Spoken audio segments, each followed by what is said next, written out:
Hello everyone, welcome to Vedantu Malayalam ചാനലിൽ എല്ലാവർക്കും വേദാന്തു മലയാളം ചാനലിലേക്ക് സ്വാഗതം. It's me Lerin Davis, your physics master teacher. അപ്പം മക്കളെ, നമ്മൾ പഠിക്കാൻ പോകുന്ന ചാപ്റ്ററാണ് ഗ്രാവിറ്റേഷൻ. സോ ഗ്രാവിറ്റേഷൻ്റെ line by NCERT line by line explanation ആണ് നമ്മൾ ഈ ഒരു ചാപ്റ്ററിൻ്റെ അല്ലെങ്കിൽ ഈ ഒരു സെഷനിൽ നമ്മൾ കവർ ചെയ്യാൻ പോകുന്നത്. സോ ഓൾമോസ്റ്റ് അല്ല, ഇതിൻ്റെ മുക്കും മൂലം മരിച്ചു പറക്കി നമ്മൾ പഠിച്ചിരിക്കും. സോ നിങ്ങൾ റെഡി ആണെന്നുണ്ടെങ്കിൽ ലൈക്ക് ചെയ്തിട്ട് തന്നെ നിങ്ങൾ ഐശ്വര്യമായിട്ട് സ്റ്റാർട്ട് ചെയ്യുക. ആൻഡ് ഓൾസോ നിങ്ങളുടെ ഈ സെഷൻ കഴിയുന്ന സമയത്ത് നിങ്ങൾക്ക് ഈ ഒരു സെഷൻ യൂസ്ഫുൾ ആയി തോന്നുവാണെങ്കിൽ തീർച്ചയായിട്ടും നിങ്ങൾ കമന്റ് ബോക്സിൽ മെൻഷൻ ചെയ്യാം മാം യൂസ്ഫുൾ ആയിരുന്നു എന്നുള്ളത്. ലൈവ് ചാറ്റിലല്ല, കമന്റ് ബോക്സിൽ. കാരണം ലൈവ് ചാറ്റ് നിങ്ങൾക്ക് അറിയാലോ, പിന്നീട് നമുക്ക് കിട്ടത്തില്ല. സോ തീർച്ചയായിട്ടും കമന്റ് ബോക്സിൽ നിങ്ങൾ മെൻഷൻ ചെയ്യുക മാം യൂസ്ഫുൾ ആയിരുന്നു, അല്ലെങ്കിൽ നിങ്ങൾക്ക് എന്തെങ്കിലും ഡൗട്ട്സോ അല്ലെങ്കിൽ മനസ്സിലാകാത്ത ഏതെങ്കിലും പോർഷൻസോ വന്നിട്ടുണ്ടെങ്കിൽ തീർച്ചയായിട്ടും അതും കമന്റ് ചെയ്യാം. മാം ഈ ഒരു ടൈമിൽ പറഞ്ഞ സംഭവം ഞങ്ങൾക്ക് ക്ലിക്ക് ആയിട്ടില്ല എന്നുള്ളതൊക്കെ ഒന്ന് പറയാം കേട്ടോ. ഓക്കെ, സോ ഈ ഒരു ചാപ്റ്ററിൽ ഇത്രയും കാര്യങ്ങളാണ് നമുക്ക് പഠിക്കാനുള്ളത്. ഗ്രാവിറ്റേഷൻ എന്ന് പറയുന്ന ചാപ്റ്ററിൽ ഇത്രയും സംഭവങ്ങളാണ് പഠിക്കാനുള്ളത്. ഓക്കെ, സോ ഇൻട്രൊഡക്ഷൻ ഉണ്ട്, കെപ്ലേഴ്സ് ലോ ഉണ്ട്, യൂണിവേഴ്സൽ ലോ ഓഫ് ഗ്രാവിറ്റേഷൻ ഉണ്ട്, ഗ്രാവിറ്റേഷണൽ കോൺസ്റ്റന്റ് ഉണ്ട്. സോ ഈ 4 സംഭവങ്ങളുണ്ടല്ലോ, അതായത് 7.4 ഇൻക്ലൂഡിങ് 7.4 നമ്മൾ ഓൾറെഡി അറിയാവുന്നതാണ്. അതായത് നമ്മൾ കുഞ്ഞു ക്ലാസ്സിലൊക്കെ പഠിച്ചിട്ട് വന്നിട്ടുള്ള സാധനങ്ങളാണ്. അതുകൊണ്ട് 7.4 വരെ നമുക്ക് വളരെ ക്വിക്ക് ആയിട്ട് തന്നെ പോകാനായിട്ട് പറ്റും. ആൻഡ് NCERT ഒരുപാട് കഥകൾ പറയുന്നുണ്ടെങ്കിൽ നമുക്ക് അതിന് വളരെ കുറച്ച് കാര്യങ്ങൾ തന്നെ എടുത്താൽ മതി. Okay, yes. സോ അങ്ങനെയാണെന്നുണ്ടെങ്കിൽ നമുക്ക് പതുക്കെ തുടങ്ങാം, അടിപൊളിയായിട്ട് തന്നെ തുടങ്ങാം. ഫുൾ ഓൺ എനർജിയിൽ ഇരിക്കുക. നിങ്ങൾക്ക് എക്സാംസ് വരാൻ പോവുകയാണ്. സോ അതിന്റെ സീരിയസ്നെസ്സോട് കൂടെ തന്നെ അറ്റൻഷൻ കൊടുത്ത് ഫോക്കസ് കൊടുത്ത് പഠിക്കാനായിട്ട് ശ്രദ്ധിക്കുക കേട്ടോ. സോ ഗ്രാവിറ്റേഷനിലെ ഫസ്റ്റ് ഇൻട്രൊഡക്ഷനിലോട്ട് നമ്മൾ പോവാണ്. ഇൻട്രൊഡക്ഷനിൽ കാര്യമായിട്ടുള്ള വലിയ കാര്യങ്ങളൊന്നും പറയുന്നില്ല. എങ്ങനെയാണ്, അതായത് നമുക്കറിയാം ഇന്നത്തെ മോഡേൺ ആസ്ട്രോണമിയുടെ തന്നെ ഏറ്റവും വലിയൊരു നട്ടെല്ലെന്ന് വേണമെങ്കിൽ പറയാം കെപ്ലേഴ്സ് ലോസ്. ഓക്കെ, എവിടെ നിന്ന് എവിടേക്ക് എത്തി എന്നുള്ളതാണ് നമ്മൾ പറയുന്നത്. സോ ഫസ്റ്റ് ഓഫ് ഓൾ നമ്മുടെ നമ്മുടെ ഈ ഭൂമി, സൂര്യൻ, അതർ പ്ലാനറ്റ്സ്, ഇതൊക്കെ എങ്ങനെയാണ് കറങ്ങുന്നത്, ഇതിൽ ആരാണ് കറങ്ങുന്നത്, ഈ കാര്യങ്ങളിലൊക്കെ ഒരുപാട് കൺഫ്യൂഷൻ ഉണ്ടായിരുന്നു. സോ ഫസ്റ്റ് എനിക്ക് തോന്നുന്നു എവിടെയായിരുന്നു, യെസ്, ടോളമി. ഓക്കെ, ടോളമി ആയിരുന്നു ഫസ്റ്റ് പറഞ്ഞത്. അതായത് സൂര്യന് ചുറ്റും, ഭൂമിക്ക് ചുറ്റും സൂര്യനും മറ്റെല്ലാ ഗ്രഹങ്ങളും ബാക്കി എല്ലാ സംഭവങ്ങളും സ്റ്റാർസും എല്ലാം എന്ത് ചെയ്യാണ്, നിശ്ചലമായിട്ട് നിൽക്കുന്ന ഭൂമിക്ക് ചുറ്റും കറങ്ങുവാണെന്നാണ് എന്ത് പറഞ്ഞത്, യെസ്, ടോളമി പറഞ്ഞത്. അതിനുശേഷം ഒരുപാട് പേരുടെ റിസർച്ച് കാര്യങ്ങളൊക്കെ കഴിഞ്ഞിട്ടാണ് എവിടേക്ക് എത്തിയത്, യെസ്, നമ്മുടെ സ്വന്തം കെപ്ലേഴ്സിലോട്ട് എത്തിയത്. ഓക്കെ, കെപ്ലർ ആണ് പിന്നീട് അദ്ദേഹത്തിന്റെ ഗുരുവിൽ നിന്നും ഡീറ്റെയിൽസ് കളക്ട് ചെയ്ത് റിസർച്ച് ചെയ്ത് ഇന്ന് നമ്മൾ പഠിച്ചുകൊണ്ടിരിക്കുന്ന അല്ലെങ്കിൽ ഇന്ന് നമ്മൾ മനസ്സിലാക്കിയിരിക്കുന്ന ഒരുപാട് കാര്യങ്ങളിലോട്ട് റിയാലിറ്റിയിലോട്ട് നമ്മൾ കൊണ്ടുവന്നു എന്ന് വേണമെങ്കിൽ നമുക്ക് പറയാനായിട്ട് പറ്റും. അതിൽ ഏറ്റവും വലിയ ഹൈലൈറ്റ് ചെയ്ത് പറയുന്നത് നമ്മുടെ സ്വന്തം ആര്യഭട്ട, നമ്മുടെ ഇന്ത്യയുടെ സ്വന്തം ആര്യഭട്ട. ഓക്കെ, അദ്ദേഹമാണ് ഹീലിയോസെൻട്രിക് മോഡൽ സജസ്റ്റ് ചെയ്യുന്നത്. സോ ഡെഫിനറ്റ്ലി അതും ഒരു നാഴികക്കല്ലായിരുന്നു, ഒരു മൈൽ സ്റ്റോൺ ആയിരുന്നു എന്ന് വേണമെങ്കിൽ നമുക്ക് പറയാനായിട്ട് പറ്റും. സോ യെസ്, അപ്പം അങ്ങനെ നമ്മൾ നേരെ കെപ്ലേഴ്സ് ലോയിലോട്ട് വരുവാണ് കേട്ടോ. സോ ഇൻട്രൊഡക്ഷനിലെ കാര്യമായിട്ട് നിങ്ങൾക്ക് ക്രൂക്കഡായിട്ട് എന്തെങ്കിലും ഒളിച്ചിരിക്കുന്നുണ്ടോ എന്ന് ചോദിച്ചിട്ടുണ്ടെങ്കിൽ ഇല്ല കേട്ടോ. ജസ്റ്റ് ഒരു ഹിസ്റ്ററി ബേസ്ഡ് ആണ്. എങ്ങനെയാണ് ഈ ഒരു സംഭവത്തിലോട്ട്, അതായത് ഇന്ന് നമ്മൾ വിശ്വസിച്ച് അല്ലെങ്കിൽ ഇന്ന് നമ്മൾ ഭൂമി എങ്ങനെയാണ് കറങ്ങുന്നത്, സൂര്യൻ എങ്ങനെയാണ്, സൂര്യനാണോ ഭൂമിയാണോ നിശ്ചലമായിട്ടിരിക്കുന്നത്, സോ ഇന്നത്തെ തിയറീസിന് എല്ലാം സാധൂകരിക്കുന്ന അല്ലെങ്കിൽ അതിലോട്ട് എങ്ങനെ എത്തിച്ചേർന്നു എന്നുള്ളതിനെ കുറിച്ചിട്ടുള്ള ഒരു ചെറിയൊരു ഐഡിയ ആണ്. അതിൽ കാര്യമായിട്ടൊന്നുമില്ല. ഇനി നേരെ നമ്മൾ കെപ്ലേഴ്സ് ലോയിലോട്ട് വരുവാണ്. നിങ്ങൾ ഓൾറെഡി പഠിച്ചിട്ടുള്ളതാണ് കെപ്ലേഴ്സ് ലോ. 3 ലോസ് അല്ലെ, first law, second law, third law. Okay, അപ്പം ഇതിലെ ഫസ്റ്റ് ലോയിൽ നമ്മൾ എത്തുമ്പോഴത്തേനും ലോ ഓഫ് ഓർബിറ്റ്സ് ആണ്. ഓക്കെ, എന്താണ് first law? Law of orbits ആണ്. Okay, yes. അപ്പം അവിടെ പറയുന്നത്, all planets move in elliptical orbits with the sun situated at the one of the foci. അപ്പം ഞാൻ പറയട്ടെ, എന്താണ് എലിപ്റ്റിക്കൽ ഷേപ്പ്? നമുക്ക് സർക്കിൾ നമുക്ക് പരിചയമുണ്ട് അല്ലേ. നമ്മൾ ഞാൻ വൺ ഷോട്ടിൽ സ്പെസിഫൈ ചെയ്തിരുന്നു അല്ലെ. നമ്മൾ ഒരു സെന്ററിൽ ഇങ്ങനെ ഒരു സപ്പോർട്ട് കൊടുത്തിട്ട് ലൈക്ക് നമ്മൾ പൂക്കളൊക്കെ വരയ്ക്കുന്ന പോലെ തന്നെ, അല്ലെങ്കിൽ നമ്മൾ കോമ്പസ് കൊണ്ട് നമ്മളൊരു വൃത്തം ഷേപ്പ് അല്ലെങ്കിൽ സർക്കിൾ നമ്മൾ വരയ്ക്കുമല്ലോ, അത് നമുക്കറിയാം, അതാണ് സർക്കിൾ. അങ്ങനെയാണെങ്കിൽ എലിപ്റ്റിക്കൽ ഷേപ്പ് എങ്ങനെയാണ് വരും? ഒന്നുമില്ല, അതിന് 2 സ്പോട്ട് ഉണ്ടായിരിക്കും. ഓക്കെ, ഈ 2 സ്പോട്ടിൽ നിന്ന് നമ്മൾ എന്ത് ചെയ്യും, ഒരു ത്രെഡ് വെച്ചിട്ട് ഇതേപോലെ നമ്മൾ എലിപ്റ്റിക്കൽ ഷേപ്പ് ഉള്ള ഒരു പൂക്കളം നമ്മൾ തയ്യാറാക്കുകയാണെങ്കിൽ എങ്ങനെ വരയ്ക്കാം എന്നുള്ളതാണ് കേട്ടോ. ഓക്കെ, സോ ഇവിടെ നിന്ന് ഒരു ത്രെഡ് കണക്ട് ചെയ്തു, ഇവിടെ നിന്ന് ഒരു ത്രെഡ് കണക്ട് ചെയ്തു, ഇവിടെ നിന്നിട്ട് ഇത് കണക്ട് ചെയ്തിട്ട് നമ്മൾ എന്ത് ചെയ്തു, ഒരു ചോക്ക് നമ്മൾ കണക്ട് ചെയ്ത് ഈ ഒരു ചോക്ക് കൊണ്ട് നമ്മൾ വരച്ചിട്ടുണ്ടെങ്കിൽ നമുക്ക് കിട്ടുന്ന ഷേപ്പാണ് എന്താ മക്കളെ, എലിപ്റ്റിക്കൽ ഷേപ്പ് എന്ന് പറയുന്നത്. ഓക്കെ അല്ലെ, എലിപ്റ്റിക്കൽ ഷേപ്പ് എന്ന് പറയുന്നത്. ഈ എലിപ്റ്റിക്കൽ ഷേപ്പ് നമുക്ക് പറയാം ഇതിന്റെ ഈ ഭാഗങ്ങളുണ്ടല്ലോ, ഈ ഭാഗങ്ങൾ കുറച്ച് പരന്നതും സൈഡ് ഭാഗങ്ങൾ എന്തായിരിക്കും, കുറച്ച് ബൾജ്ഡും ആയിരിക്കും. ഓക്കെ അല്ലെ, എലിപ്റ്റിക്കൽ ഷേപ്പ് എന്ന് പറയുന്നത് ഇതാണ്. കണ്ടോ, ഇതിന് 2 ഫോസൈ ഉണ്ട്. ഓക്കെ, 2 ഫോസൈ ഉണ്ടായിരിക്കും എലിപ്സ് എന്ന് പറയുന്ന ഷേപ്പിന്. സോ ഇതാണ് എക്സാക്ട്ലി സർക്കിളും അതുപോലെ തന്നെ എലിപ്സും തമ്മിലുള്ള വ്യത്യാസം. സർക്കിളിനാണെങ്കിൽ ഒരൊറ്റ ഫോക്കസ്, ഒരൊറ്റ സെന്റർ പോയിന്റ് ഉണ്ടാവുള്ളൂ. ഇവിടെയാണെങ്കിൽ 2 ഫോസൈ ഉണ്ട്. സോ ഇതാണ് സിമ്പിൾ ആയിട്ട് നമുക്ക് എലിപ്സ് വരയ്ക്കാനുള്ള അല്ലെങ്കിൽ എലിപ്സ് ഷേപ്പ് നമുക്ക് മനസ്സിലാക്കാനുള്ള ഏറ്റവും ഈസി ആയിട്ടുള്ള ഒരു മാർഗം. ഓക്കെ, സോ ഇതിലെന്താ പറയുന്നത്, യെസ്, സൂര്യന് ചുറ്റും എല്ലാ പ്ലാനറ്റ്സും എങ്ങനെയാ കറങ്ങിക്കൊണ്ടിരിക്കുന്നത്, യെസ്, ഈ എലിപ്റ്റിക്കൽ ഷേപ്പ് ഉള്ള ഈ ഒരു ഓർബിറ്റിലാണ് എന്ത് ചെയ്യുന്നത്, ഇതെല്ലാം കറങ്ങിക്കൊണ്ടിരിക്കുന്നത്. ക്ലിയർ ആണല്ലോ, അതിന്റെ ഷേപ്പ് എന്താണ്, ഇവർ കറങ്ങുന്ന ഓർബിറ്റിന്റെ ഷേപ്പ് എന്താണ്, എലിപ്റ്റിക്കൽ. ഇത്രയേ ഉള്ളൂ ലോ ഓഫ് ഓർബിറ്റ്സ് എന്ന് പറയുന്നത്.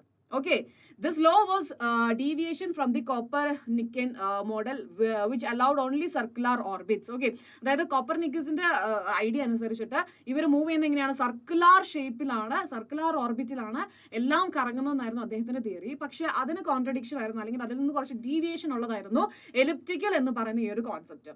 The ellipse of which of circle is A special case. Okay, സർക്കിളിന്റെ തന്നെ ഒരു സ്പെഷ്യൽ കേസ് ആണ് എലിപ്സ് എന്ന് പറയുന്നത്. Okay, is A closed curve which can be drone very simple as follows. Okay, ഇത് നമ്മൾ എക്സാക്ട്ലി നമ്മൾ പറഞ്ഞു, അതായത് നമ്മൾ പറഞ്ഞല്ലോ 2 പോയിന്റ്സ് വെക്കുന്നു, ഈ 2 പോയിന്റ്സിൽ നിന്ന് നമ്മൾ എന്ത് ചെയ്യുന്നു, ഒരു ത്രെഡ് വെച്ച് കണക്ട് ചെയ്തിട്ട് നമ്മൾ വരയ്ക്കുന്നു. ഇതാണ് അവിടെ എക്സ്പ്ലെയിൻ ചെയ്യുന്ന ഒരു കാര്യം കേട്ടോ. എന്താണ് എലിപ്സ് എന്ന് പറഞ്ഞു കഴിഞ്ഞാൽ സർക്കിളിന്റെ തന്നെ ചെറിയൊരു സ്പെഷ്യലൈസ്ഡ് ഫോം എന്ന് വേണമെങ്കിൽ നമുക്ക് പറയാനായിട്ട് പറ്റും. അത്രയേ ഉള്ളൂ വ്യത്യാസം. അതിന് 2 ഫോസേ ഉണ്ടായിരിക്കും. വേറെ വരയ്ക്കാൻ പ്രത്യേകിച്ച് നമ്മൾ പഠിക്കേണ്ട കാര്യമൊന്നുമില്ല, നമ്മൾ ഓൾറെഡി പഠിച്ചു. Okay, yes. ഇനി നമ്മുടെ സെക്കൻഡ് ലോയിലോട്ട് വന്നു കേട്ടോ. സെക്കൻഡ് ലോ എന്ന് പറയുന്നത് ലോ ഓഫ് ഏരിയാസ് ആണ്. അപ്പോൾ നമ്മുടെ ഫസ്റ്റ് ലോ എന്ന് പറയുന്നതിൽ എലിപ്റ്റിക്കൽ ഷേപ്പ് എന്താണെന്ന് മനസ്സിലാക്കുക. ആൻഡ് ആ ലോ എന്താ സ്റ്റേറ്റ് ചെയ്യുന്നത്, ലോ സ്റ്റേറ്റ് ചെയ്യുന്നൊന്നുമില്ല. അതായത് സൂര്യന് ചുറ്റും പ്ലാനറ്റ്സ് ആയിക്കോട്ടെ ബാക്കി എന്തോ ആയിക്കോട്ടെ കറങ്ങുന്നത് എങ്ങനെയാണ്, ഒരു എലിപ്റ്റിക്കൽ പാത്തിലൂടെയാണ്, അല്ലെങ്കിൽ എലിപ്റ്റിക്കൽ ഷേപ്പുള്ള ഒരു ഓർബിറ്റിലൂടെയാണ് എന്ത് ചെയ്യുന്നത്, ഇവരെല്ലാം കറങ്ങുന്നത്. ഇത്രയും കാര്യമാണ് ഫസ്റ്റത്തെ ആ ഒരു ഭാഗത്ത് നമുക്ക് പഠിക്കാനുള്ളൂ. ഓൾറെഡി അറിയാവുന്ന കാര്യമാണ്, അതുകൊണ്ട് കൂടുതൽ എക്സ്പ്ലനേഷൻ ഒന്നും ആവശ്യമില്ല. ആൻഡ് മനസ്സിലായവർ ലൈക്ക് ചെയ്യാനും മറക്കരുത്. അടുത്തത് law of areas. Law of areas എന്താണ്, യെസ്, ഒന്നുമില്ല, സിമ്പിൾ. അതായത് ഒരു ഇപ്പൊ നമ്മുടെ ഇതാണല്ലോ എലിപ്റ്റിക്കൽ ഷേപ്പ്. ഓക്കെ, അതായത് കുറച്ച് മുകൾ ഭാഗം ഫ്ലാറ്റൻഡ് ആയിട്ടും സൈഡ് കുറച്ച് ബൾജ്ഡ് ആയിട്ടുള്ള ഒരു എന്താ പറയുക ഒരു ഷേപ്പാണ് എലിപ്റ്റിക്കൽ ഷേപ്പ് എന്ന് പറയുന്നത്. സോ എക്സാക്ട്ലി ഞാൻ സൂര്യനും അതുപോലെ തന്നെ നമ്മുടെ ഭൂമിനെയും വരയ്ക്കാൻ പോവാണ് കേട്ടോ. ഓക്കെ, സോ ഇത് നമ്മുടെ എലിപ്റ്റിക്കൽ ഷേപ്പ്, ഏറെക്കുറെ ഈ ഒരു ഷേപ്പാണെന്ന് നിങ്ങൾ വിചാരിക്കാം. ഓക്കെ, സോ നമുക്കറിയാം 2 ഫോസേ ആണുള്ളത് അല്ലേ. അതിൽ ഒരു ഫോസയിലാണ് ആരിയിരിക്കുന്നത്, നമ്മുടെ സൺ ഇരിക്കുന്നത്. ഓക്കെ, ഒരു ഫോസയിലാണ് ആരിയിരിക്കുന്നത്, സൺ ഇരിക്കുന്നത്. ഇനി നമുക്കറിയാം എർത്ത് ദാ ഈ ഒരു എലിപ്റ്റിക്കൽ പാത്തിലൂടെ ഫസ്റ്റ് ദാ ഇവിടെ എത്തി. ഓക്കെ, പിന്നെ ദാ ഇങ്ങനെ കറങ്ങി ഇവിടെ എത്തും അല്ലെ, പിന്നെ കറങ്ങി ഇവിടെ എത്തും അല്ലെ. അങ്ങനെ ഓരോ പോയിന്റിലും, അതായത് ഓരോ സമയം കഴിയുമ്പോഴും എർത്ത് എന്ത് ചെയ്യും, കറങ്ങി വിവിധ സ്ഥലങ്ങളിലായിരിക്കും ഉണ്ടാവുക. Okay, so suppose let's say നമ്മുടെ എർത്ത് ഇരിക്കുന്നത് ഇവിടെയാണെന്ന് വിചാരിക്കുക.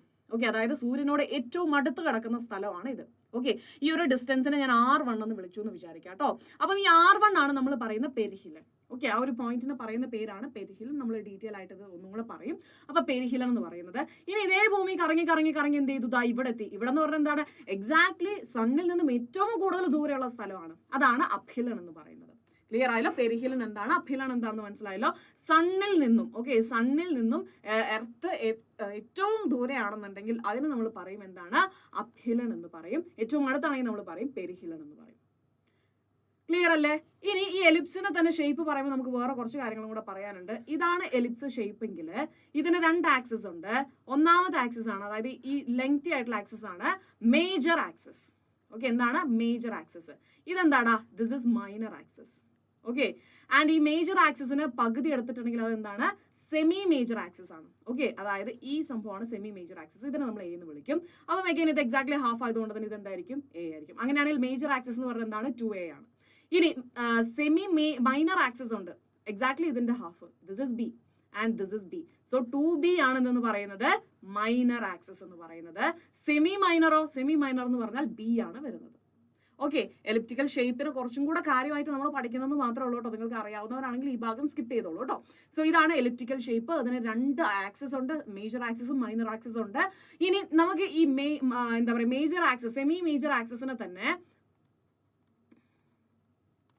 നമ്മൾ ഒരു ഫോമിലും കൂടെ എഴുതുക. നമുക്കറിയാം സെമി മേജർ ആക്സിസ് എന്ന് പറഞ്ഞിട്ടുണ്ടെങ്കിൽ, ഓക്കെ, ഇതാണ് നമ്മുടെ എന്താ പറയുക എക്സാക്ട്ലി സെന്റർ വരുന്നത് അല്ലെ, A വരുന്നത്. ഓക്കെ, ഇനി ഞാൻ എന്താ പറയുന്നത്, സെമി മേജർ ആക്സിസ് എന്ന് പറഞ്ഞിട്ടുണ്ടെങ്കിൽ R1 + R2 ഡിവൈഡഡ് ബൈ 2 ആണെന്ന് പറയുവാണ്. ഇത് ശരിയാണോ തെറ്റാണോ? R1 + R2, അതായത് സണ്ണിൽ നിന്ന് ഏറ്റവും ലോവസ്റ്റ് പോയിന്റ് ഓക്കെ കൺസിഡർ ചെയ്തു, അതേ സണ്ണിൽ നിന്ന് ഏറ്റവും ഫാർ ഡിസ്റ്റൻസും നമ്മൾ കവർ ചെയ്തു. അതാണ് R1ഉം R2. ഈ R1നെയും R2നെയും നമ്മൾ സം എടുത്തിട്ട് ഡിവൈഡഡ് ബൈ 2 ചെയ്തിട്ടുണ്ടെങ്കിൽ എനിക്ക് ഞാൻ പറയുന്നു സെമി മേജർ ആക്സിസിന്റെ ലെങ്ത് ആ കിട്ടാന്ന് പറയുന്നു. Is it true? Yes, of course അല്ലേ. R1 + R2 ഡിവൈഡഡ് ബൈ 2 ആണ് സെമി മേജർ ആക്സിസ് എന്ന് പറയുന്നത്. ഓക്കെ അല്ലേ? ഇത്രയും കാര്യം കിട്ടിയല്ലോ. ഇനി ഞാൻ കണ്ടന്റിലോട്ട് വരുവാണ് കേട്ടോ. ഓക്കെ, ഇപ്പൊ നമ്മൾ ഷേപ്പ് മനസ്സിലായി. അതിൽ നമ്മൾ കുറച്ച് അറിഞ്ഞിരിക്കേണ്ട കുറച്ച് വേർഡ്സ്, അതായത് സെമി മേജർ ആക്സിസ്, പെരിഹിലൻ, അപ്ഹിലൻ. ഓക്കെ, ഇങ്ങനത്തെ ഈ പെരിഹിലനെ തന്നെ നമ്മൾ പറയുന്ന പേരാണ് പെരിഗി. അതുപോലെ തന്നെ നമ്മുടെ എന്താ പറയാ, അപ്ഹിലനെ പറയുന്ന പേരാണ് അപ്പോഗി. ഓക്കെ, അപ്പൊ ആ കാര്യം കൂടെ ഒന്ന് മനസ്സിൽ വെച്ചേക്കാം കേട്ടോ. യെസ്, അപ്പൊ എന്താ law of areas. Law of areas എന്ന് പറഞ്ഞിട്ടുണ്ടെങ്കിൽ നമുക്ക് പേരിൽ നിന്ന് തന്നെ മനസ്സിലായി അതിന് ഏരിയയുമായിട്ട് എന്തോ ബന്ധമുണ്ട്. ഓക്കെ, സോ അങ്ങനെ ഏരിയ ആയിട്ട് ബന്ധം ഉണ്ടെന്നുണ്ടെങ്കിൽ ഞാൻ പറയട്ടെ, ഇപ്പം ലെറ്റ്സ് സേ ഇതാണ് നമ്മുടെ എലിപ്സ്. ഓക്കെ, സോ ഇവിടെയാണ് നമ്മുടെ സൺ ഇരിക്കുന്നത്, ഇതാണ് നമ്മുടെ സൺ ഇരിക്കുന്നത്. സോ ഇപ്പം നമ്മുടെ എർത്ത് ഇരിക്കുന്ന പൊസിഷൻ എ ആണ്. ഓക്കെ, ഒരു 30 days അല്ലെങ്കിൽ ഒരു 10 days നമുക്ക് കൺസിഡർ ചെയ്യാം. ഓക്കെ, 10 days കഴിയുമ്പം സൺ ഇരിക്കുന്നത് ഈ ബി എന്ന് പറയുന്ന പൊസിഷനിലാണ്. ഓക്കെ അല്ലേ, ബി എന്ന് പറയുന്ന പൊസിഷനിലാണ്. അപ്പൊ ഞാൻ സണ്ണിൽ നിന്ന് എക്സാക്ട്ലി എന്ത് ചെയ്തു, 2 ലൈൻസ് അങ്ങ് വരച്ചു. ഓക്കെ, ഇനി അടുത്തത് ഞാൻ പറയട്ടെ, 10 ദിവസം തന്നെ ഞാൻ പിന്നെയും കാൽക്കുലേറ്റ് ചെയ്തു. അത് കഴിഞ്ഞപ്പോൾ ഞാൻ നോക്കിയപ്പോൾ 10 ദിവസം കഴിഞ്ഞപ്പം വീണ്ടും 10 ദിവസം കഴിഞ്ഞപ്പം നമ്മുടെ അർത്ഥിരിക്കുന്നത് എവിടെയാണ്? ഇവിടെയാണ്, സി എന്ന് പറയുന്ന പോയിന്റിലാണ്. ഇനി ഞാൻ പിന്നെയും ഒരു 10 ദിവസം ഞാൻ കൺസിഡർ ചെയ്ത് കഴിഞ്ഞപ്പം എർത്തിരിക്കുന്നത് എവിടെയാണ്? യെസ്, ഡിയിലാണ്. ഓക്കെ, സോ അങ്ങനെ ഞാൻ ഈക്വൽ ഇന്റർവൽ ഓഫ് ടൈം ഞാൻ കൺസിഡർ ചെയ്തിട്ട് അതിനുശേഷം ഞാൻ നോക്കി ഈ ഒരു ഏരിയ. ഓക്കെ, ഫസ്റ്റ് ഈ ഒരു ട്രയാങ്കിളുടെ ഏരിയ ഞാൻ നോക്കി. അതിനുശേഷം ഞാൻ എന്താ ചെയ്തത്, നെക്സ്റ്റ് ട്രയാങ്കിളുടെ ഏരിയ നോക്കി, അതായത് ഈ ഒരു ട്രയാങ്കിളുടെ ഏരിയ നോക്കി. ഓക്കെ, ദെൻ ഇവന്റെ ഏരിയയും കൂടെ നോക്കി.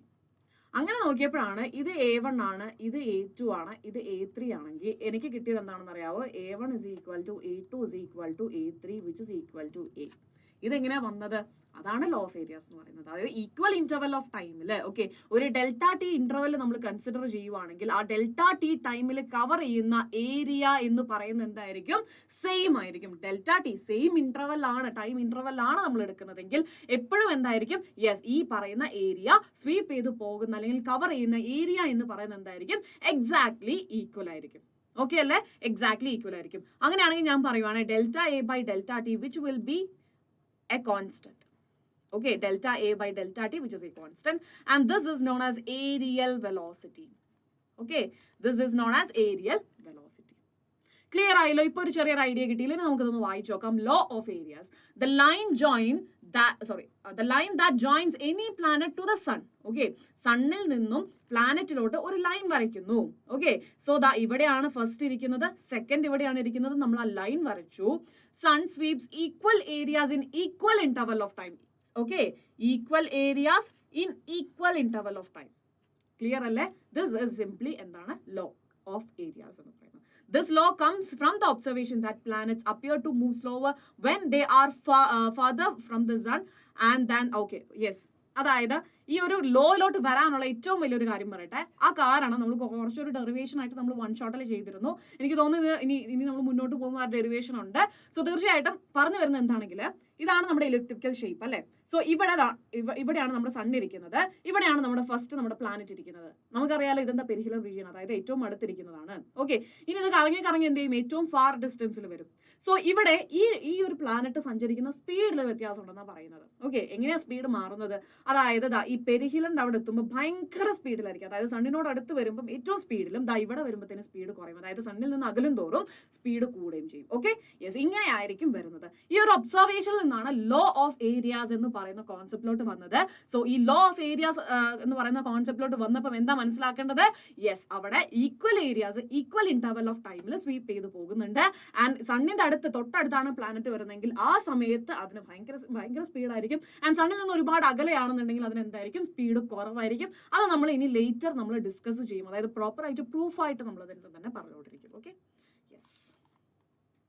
ഇനി അടുത്തതാണ് ലോ ഓഫ് പീരീഡ്സ്. ഒന്നുമില്ലടാ, T square is proportional to a cube. T എന്ന് പറഞ്ഞാൽ എന്താ, ഒരു കംപ്ലീറ്റ് റെവല്യൂഷൻ എടുക്കുന്ന സമയം, അതായത് ഒരു കംപ്ലീറ്റ് ആയിട്ട് ഒരു ഇത് കവർ ചെയ്യാനായിട്ട്, അതായത് ഈ പൊസിഷനിൽ തുടങ്ങിയിട്ടുണ്ടെങ്കിൽ ഈ പൊസിഷനിലോട്ട് തിരിച്ചു വരാൻ ആവശ്യമായിട്ടുള്ള സമയം. അതിന്റെ സ്ക്വയർ എന്ന് പറയുന്നത് എന്താണ്, നമ്മുടെ എലിപ്സ് ഉണ്ടല്ലോ, എലിപ്സിന്റെ semi major axis, okay, semi major ആക്സിസിന്റെ ലെങ്ത്തിന്റെ ക്യൂബിന് ഈക്വൽ ആണെന്നാണ് പറയുന്നത്. ഓക്കെ അല്ലെ, ക്യൂബിന് ഈക്വൽ ആണെന്നാണ് പറയുന്നത്. സോ അങ്ങനെയാണെങ്കിൽ ഞാൻ പറയട്ടെ, T square by a cube എന്ന് പറയുന്നത് will be a constant value അല്ലേ? Okay, T square by a cube എന്ന് പറയുന്നത് ഒരു കോൺസ്റ്റന്റ് വാല്യൂ ആയിരിക്കില്ലേ? സോ ഇതാണ് കെപ്ലറുടെ തേർഡ് ലോ എന്ന് പറയുന്നത്. സോ ലേറ്റർ എന്ത് ചെയ്തു, ഇതിനെക്കുറിച്ച് കുറെ റിസർച്ച് ഒക്കെ നടത്തിയിട്ട് നമ്മൾ എന്ത് ചെയ്തു, ഡാറ്റാസ് കളക്ട് ചെയ്തു. ഓക്കെ, സോ അങ്ങനെ ഫസ്റ്റ് എടുത്തത് മെർക്കുറി. ഓക്കെ, ഒരു പ്ലാനറ്റ് ആണ് മെർക്കുറി. മെർക്കുറി എടുത്തു കഴിഞ്ഞപ്പം അതിന്റെ സെമി മേജർ ആക്സിസിന്റെ ലെങ്ത് വരുന്നത് 5.79 ആണ്. അതൊരു കംപ്ലീറ്റ് റെവല്യൂഷൻ എടുക്കുന്നത്, അതായത് സണ്ണിനെ കവർ ചെയ്യാനായിട്ട് അതൊരു ഒറ്റ കംപ്ലീറ്റ് ആയിട്ട് ഒരു വട്ടം കറങ്ങി വരാനായിട്ട് അത് എടുക്കുന്ന സമയം എത്രയാണ്, 0.24 ആണെന്നുണ്ടെങ്കിൽ t square by a cube എന്ന് പറയുന്ന വാല്യൂ എത്രയാടാ, 2.95. ഓക്കെ, ഇനി അടുത്തത് വീനസ് എടുത്തു, ഇതേ സെയിം റേഷ്യോ നോക്കി, that is around 3. Okay, then earth എടുത്തു, ദാറ്റ് ഇസ് 2.96. സോ ഈ വാല്യൂസ് മൊത്തം നോക്കിയിട്ടുണ്ടെങ്കിൽ എന്താണ്, യെസ്, ഇത് 2.95നും 3.01നും ഇൻ ബിറ്റ്വീൻ, അതായത് ചെറിയ വ്യത്യാസങ്ങളേ ഉള്ളൂ അല്ലേ. ഇത് 3 എന്ന് വേണമെങ്കിൽ നമുക്ക് എക്സാക്ട്ലി എടുത്ത് പറയാനായിട്ട് പറ്റും. ഓക്കെ, ഇതിനെ നമ്മൾ അപ്രോക്സിമേറ്റ് ചെയ്തിട്ടുണ്ടെങ്കിൽ നമുക്ക് കിട്ടും 3 ആണ് ആൻസർ. അതായത് it is A constant value എന്നുള്ളത് പ്രൂവ് ആയി. സോ ഇത് കെപ്ലേഴ്സ് ലോനെ സാധൂകരിക്കുന്ന, അല്ലെങ്കിൽ അതിന് കിട്ടിയ എന്താ പറയാ, അതിന്റെ ആ ഒരു സംഭവം അത്രയും സെറ്റാണ്, അല്ലെങ്കിൽ അത്രയും പക്ക ആയിട്ടുള്ള ഒരു കോൺസെപ്റ്റ് ആണ്, അല്ലെങ്കിൽ ലോ ആണ് എന്ന് ലേറ്റർ കണ്ടുപിടിച്ചത് എങ്ങനെയാണ്, യെസ്, ഈ ഒരു ഡാറ്റ വെച്ചിട്ടാണ്. ഓക്കെ അല്ലേ, ക്ലിയർ അല്ലേ? ഇനി എന്തെങ്കിലും ഡൗട്ട് ഉണ്ടെങ്കിൽ ജസ്റ്റ് ടൈം മാത്രം ഒന്ന് മെൻഷൻ ചെയ്താൽ മതി കേട്ടോ. ഡൗട്ട് ഒന്നും ഇല്ലെങ്കിൽ ലൈക്ക്, അതുപോലെ സബ്സ്ക്രൈബ്. കാരണം നിങ്ങൾക്ക് വേണ്ടിയിട്ട് ഒരുപാട് കാര്യങ്ങൾ വരുന്നുണ്ട് മക്കളെ ചാനലിൽ. ഇപ്പം ഒന്നാമത്തെ നിങ്ങൾ നോക്കിയിട്ടുണ്ടെങ്കിൽ നമ്മുടെ ചാനലിൽ വരുന്ന ഈ NCERT line by line explanation, അത് എല്ലാ സബ്ജക്റ്റ്, ഫിസിക്സ്, കെമിസ്ട്രി, ബയോളജി നിങ്ങൾക്ക് അവൈലബിൾ ആണ്. ആൻഡ് ഇനി രണ്ടാമത്തെ കാര്യം എന്ന് പറയുന്നത് നമ്മുടെ വൺ ഷോട്ടുകൾ. ഓക്കെ, എല്ലാ സബ്ജക്റ്റും, അതായത് ഫിസിക്സ്, കെമിസ്ട്രി, ബയോളജി, എല്ലാ സബ്ജക്റ്റ് എന്ന് പറയുന്നത് നമ്മൾ എപ്പോഴും ഫിസിക്സ്, കെമിസ്ട്രി, ബയോളജി ആണ് കേട്ടോ, എല്ലാ സബ്ജക്റ്റും. ഓക്കെ, അതിൻ്റെ എല്ലാത്തിനും വൺ ഷോട്ട് നിങ്ങൾക്ക് എവറി ഡേ നിങ്ങൾക്ക് ലഭിച്ചുകൊണ്ടിരിക്കുന്നുണ്ട്. സോ ഇതൊക്കെ നിങ്ങൾ മാക്സിമം യൂട്ടിലൈസ് ചെയ്യുക, മാക്സിമം നിങ്ങൾ ഫ്രണ്ട്സിലോട്ടൊക്കെ ഷെയർ ചെയ്ത് കൊടുക്കുക. ഈ ഒരു സംഭവം NCERT line by line explanation ഒരുപാട് പേര് ആഗ്രഹിക്കുന്ന ഒരു കാര്യമാണ് കേട്ടോ. അതുകൊണ്ടാണ് നിങ്ങൾ മാക്സിമം ഈ വീഡിയോസ് ഒക്കെ ഷെയർ ചെയ്ത് കൊടുക്കണം. കുറേ പേര് സ്ട്രഗിൾ ചെയ്യുന്നുണ്ട്, NCERT വായിക്കാൻ മടിയായിട്ടും വായിച്ചിട്ട് മനസ്സിലാവാത്തവരൊക്കെ ഉണ്ട്. അവർക്കൊക്കെ ഇതൊരു ഭയങ്കര ഹെൽപ്ഫുൾ ആയിരിക്കും. സോ മാക്സിമം നിങ്ങൾ ഷെയർ ചെയ്ത് കൊടുക്കാം. ക്ലിയർ അല്ലേ? യെസ്. അപ്പൊ കെപ്ലേഴ്സ് ലോയിലോട്ട് തന്നെ വീണ്ടും തിരിച്ചു വരുവാണ്. The law of areas can be understood as the consequences of conservation of angular momentum. Okay, conservation of angular momentum എന്ന് പറഞ്ഞാൽ എന്താണ്? Yes, conservation of angular momentum which is valid for any central force. A central force, നമുക്കറിയാം central ഫോഴ്സുകളെ സംബന്ധിച്ചിടത്തോളം അവിടെ angular momentum എന്ന് പറയുന്നത് എന്താണ്? It is a constant value. നമ്മൾ പ്രീവിയസ് ചാപ്റ്ററിൽ പഠിച്ചതാണ്. A central force is such that the force on the planet is along the vector joining on the planet is along the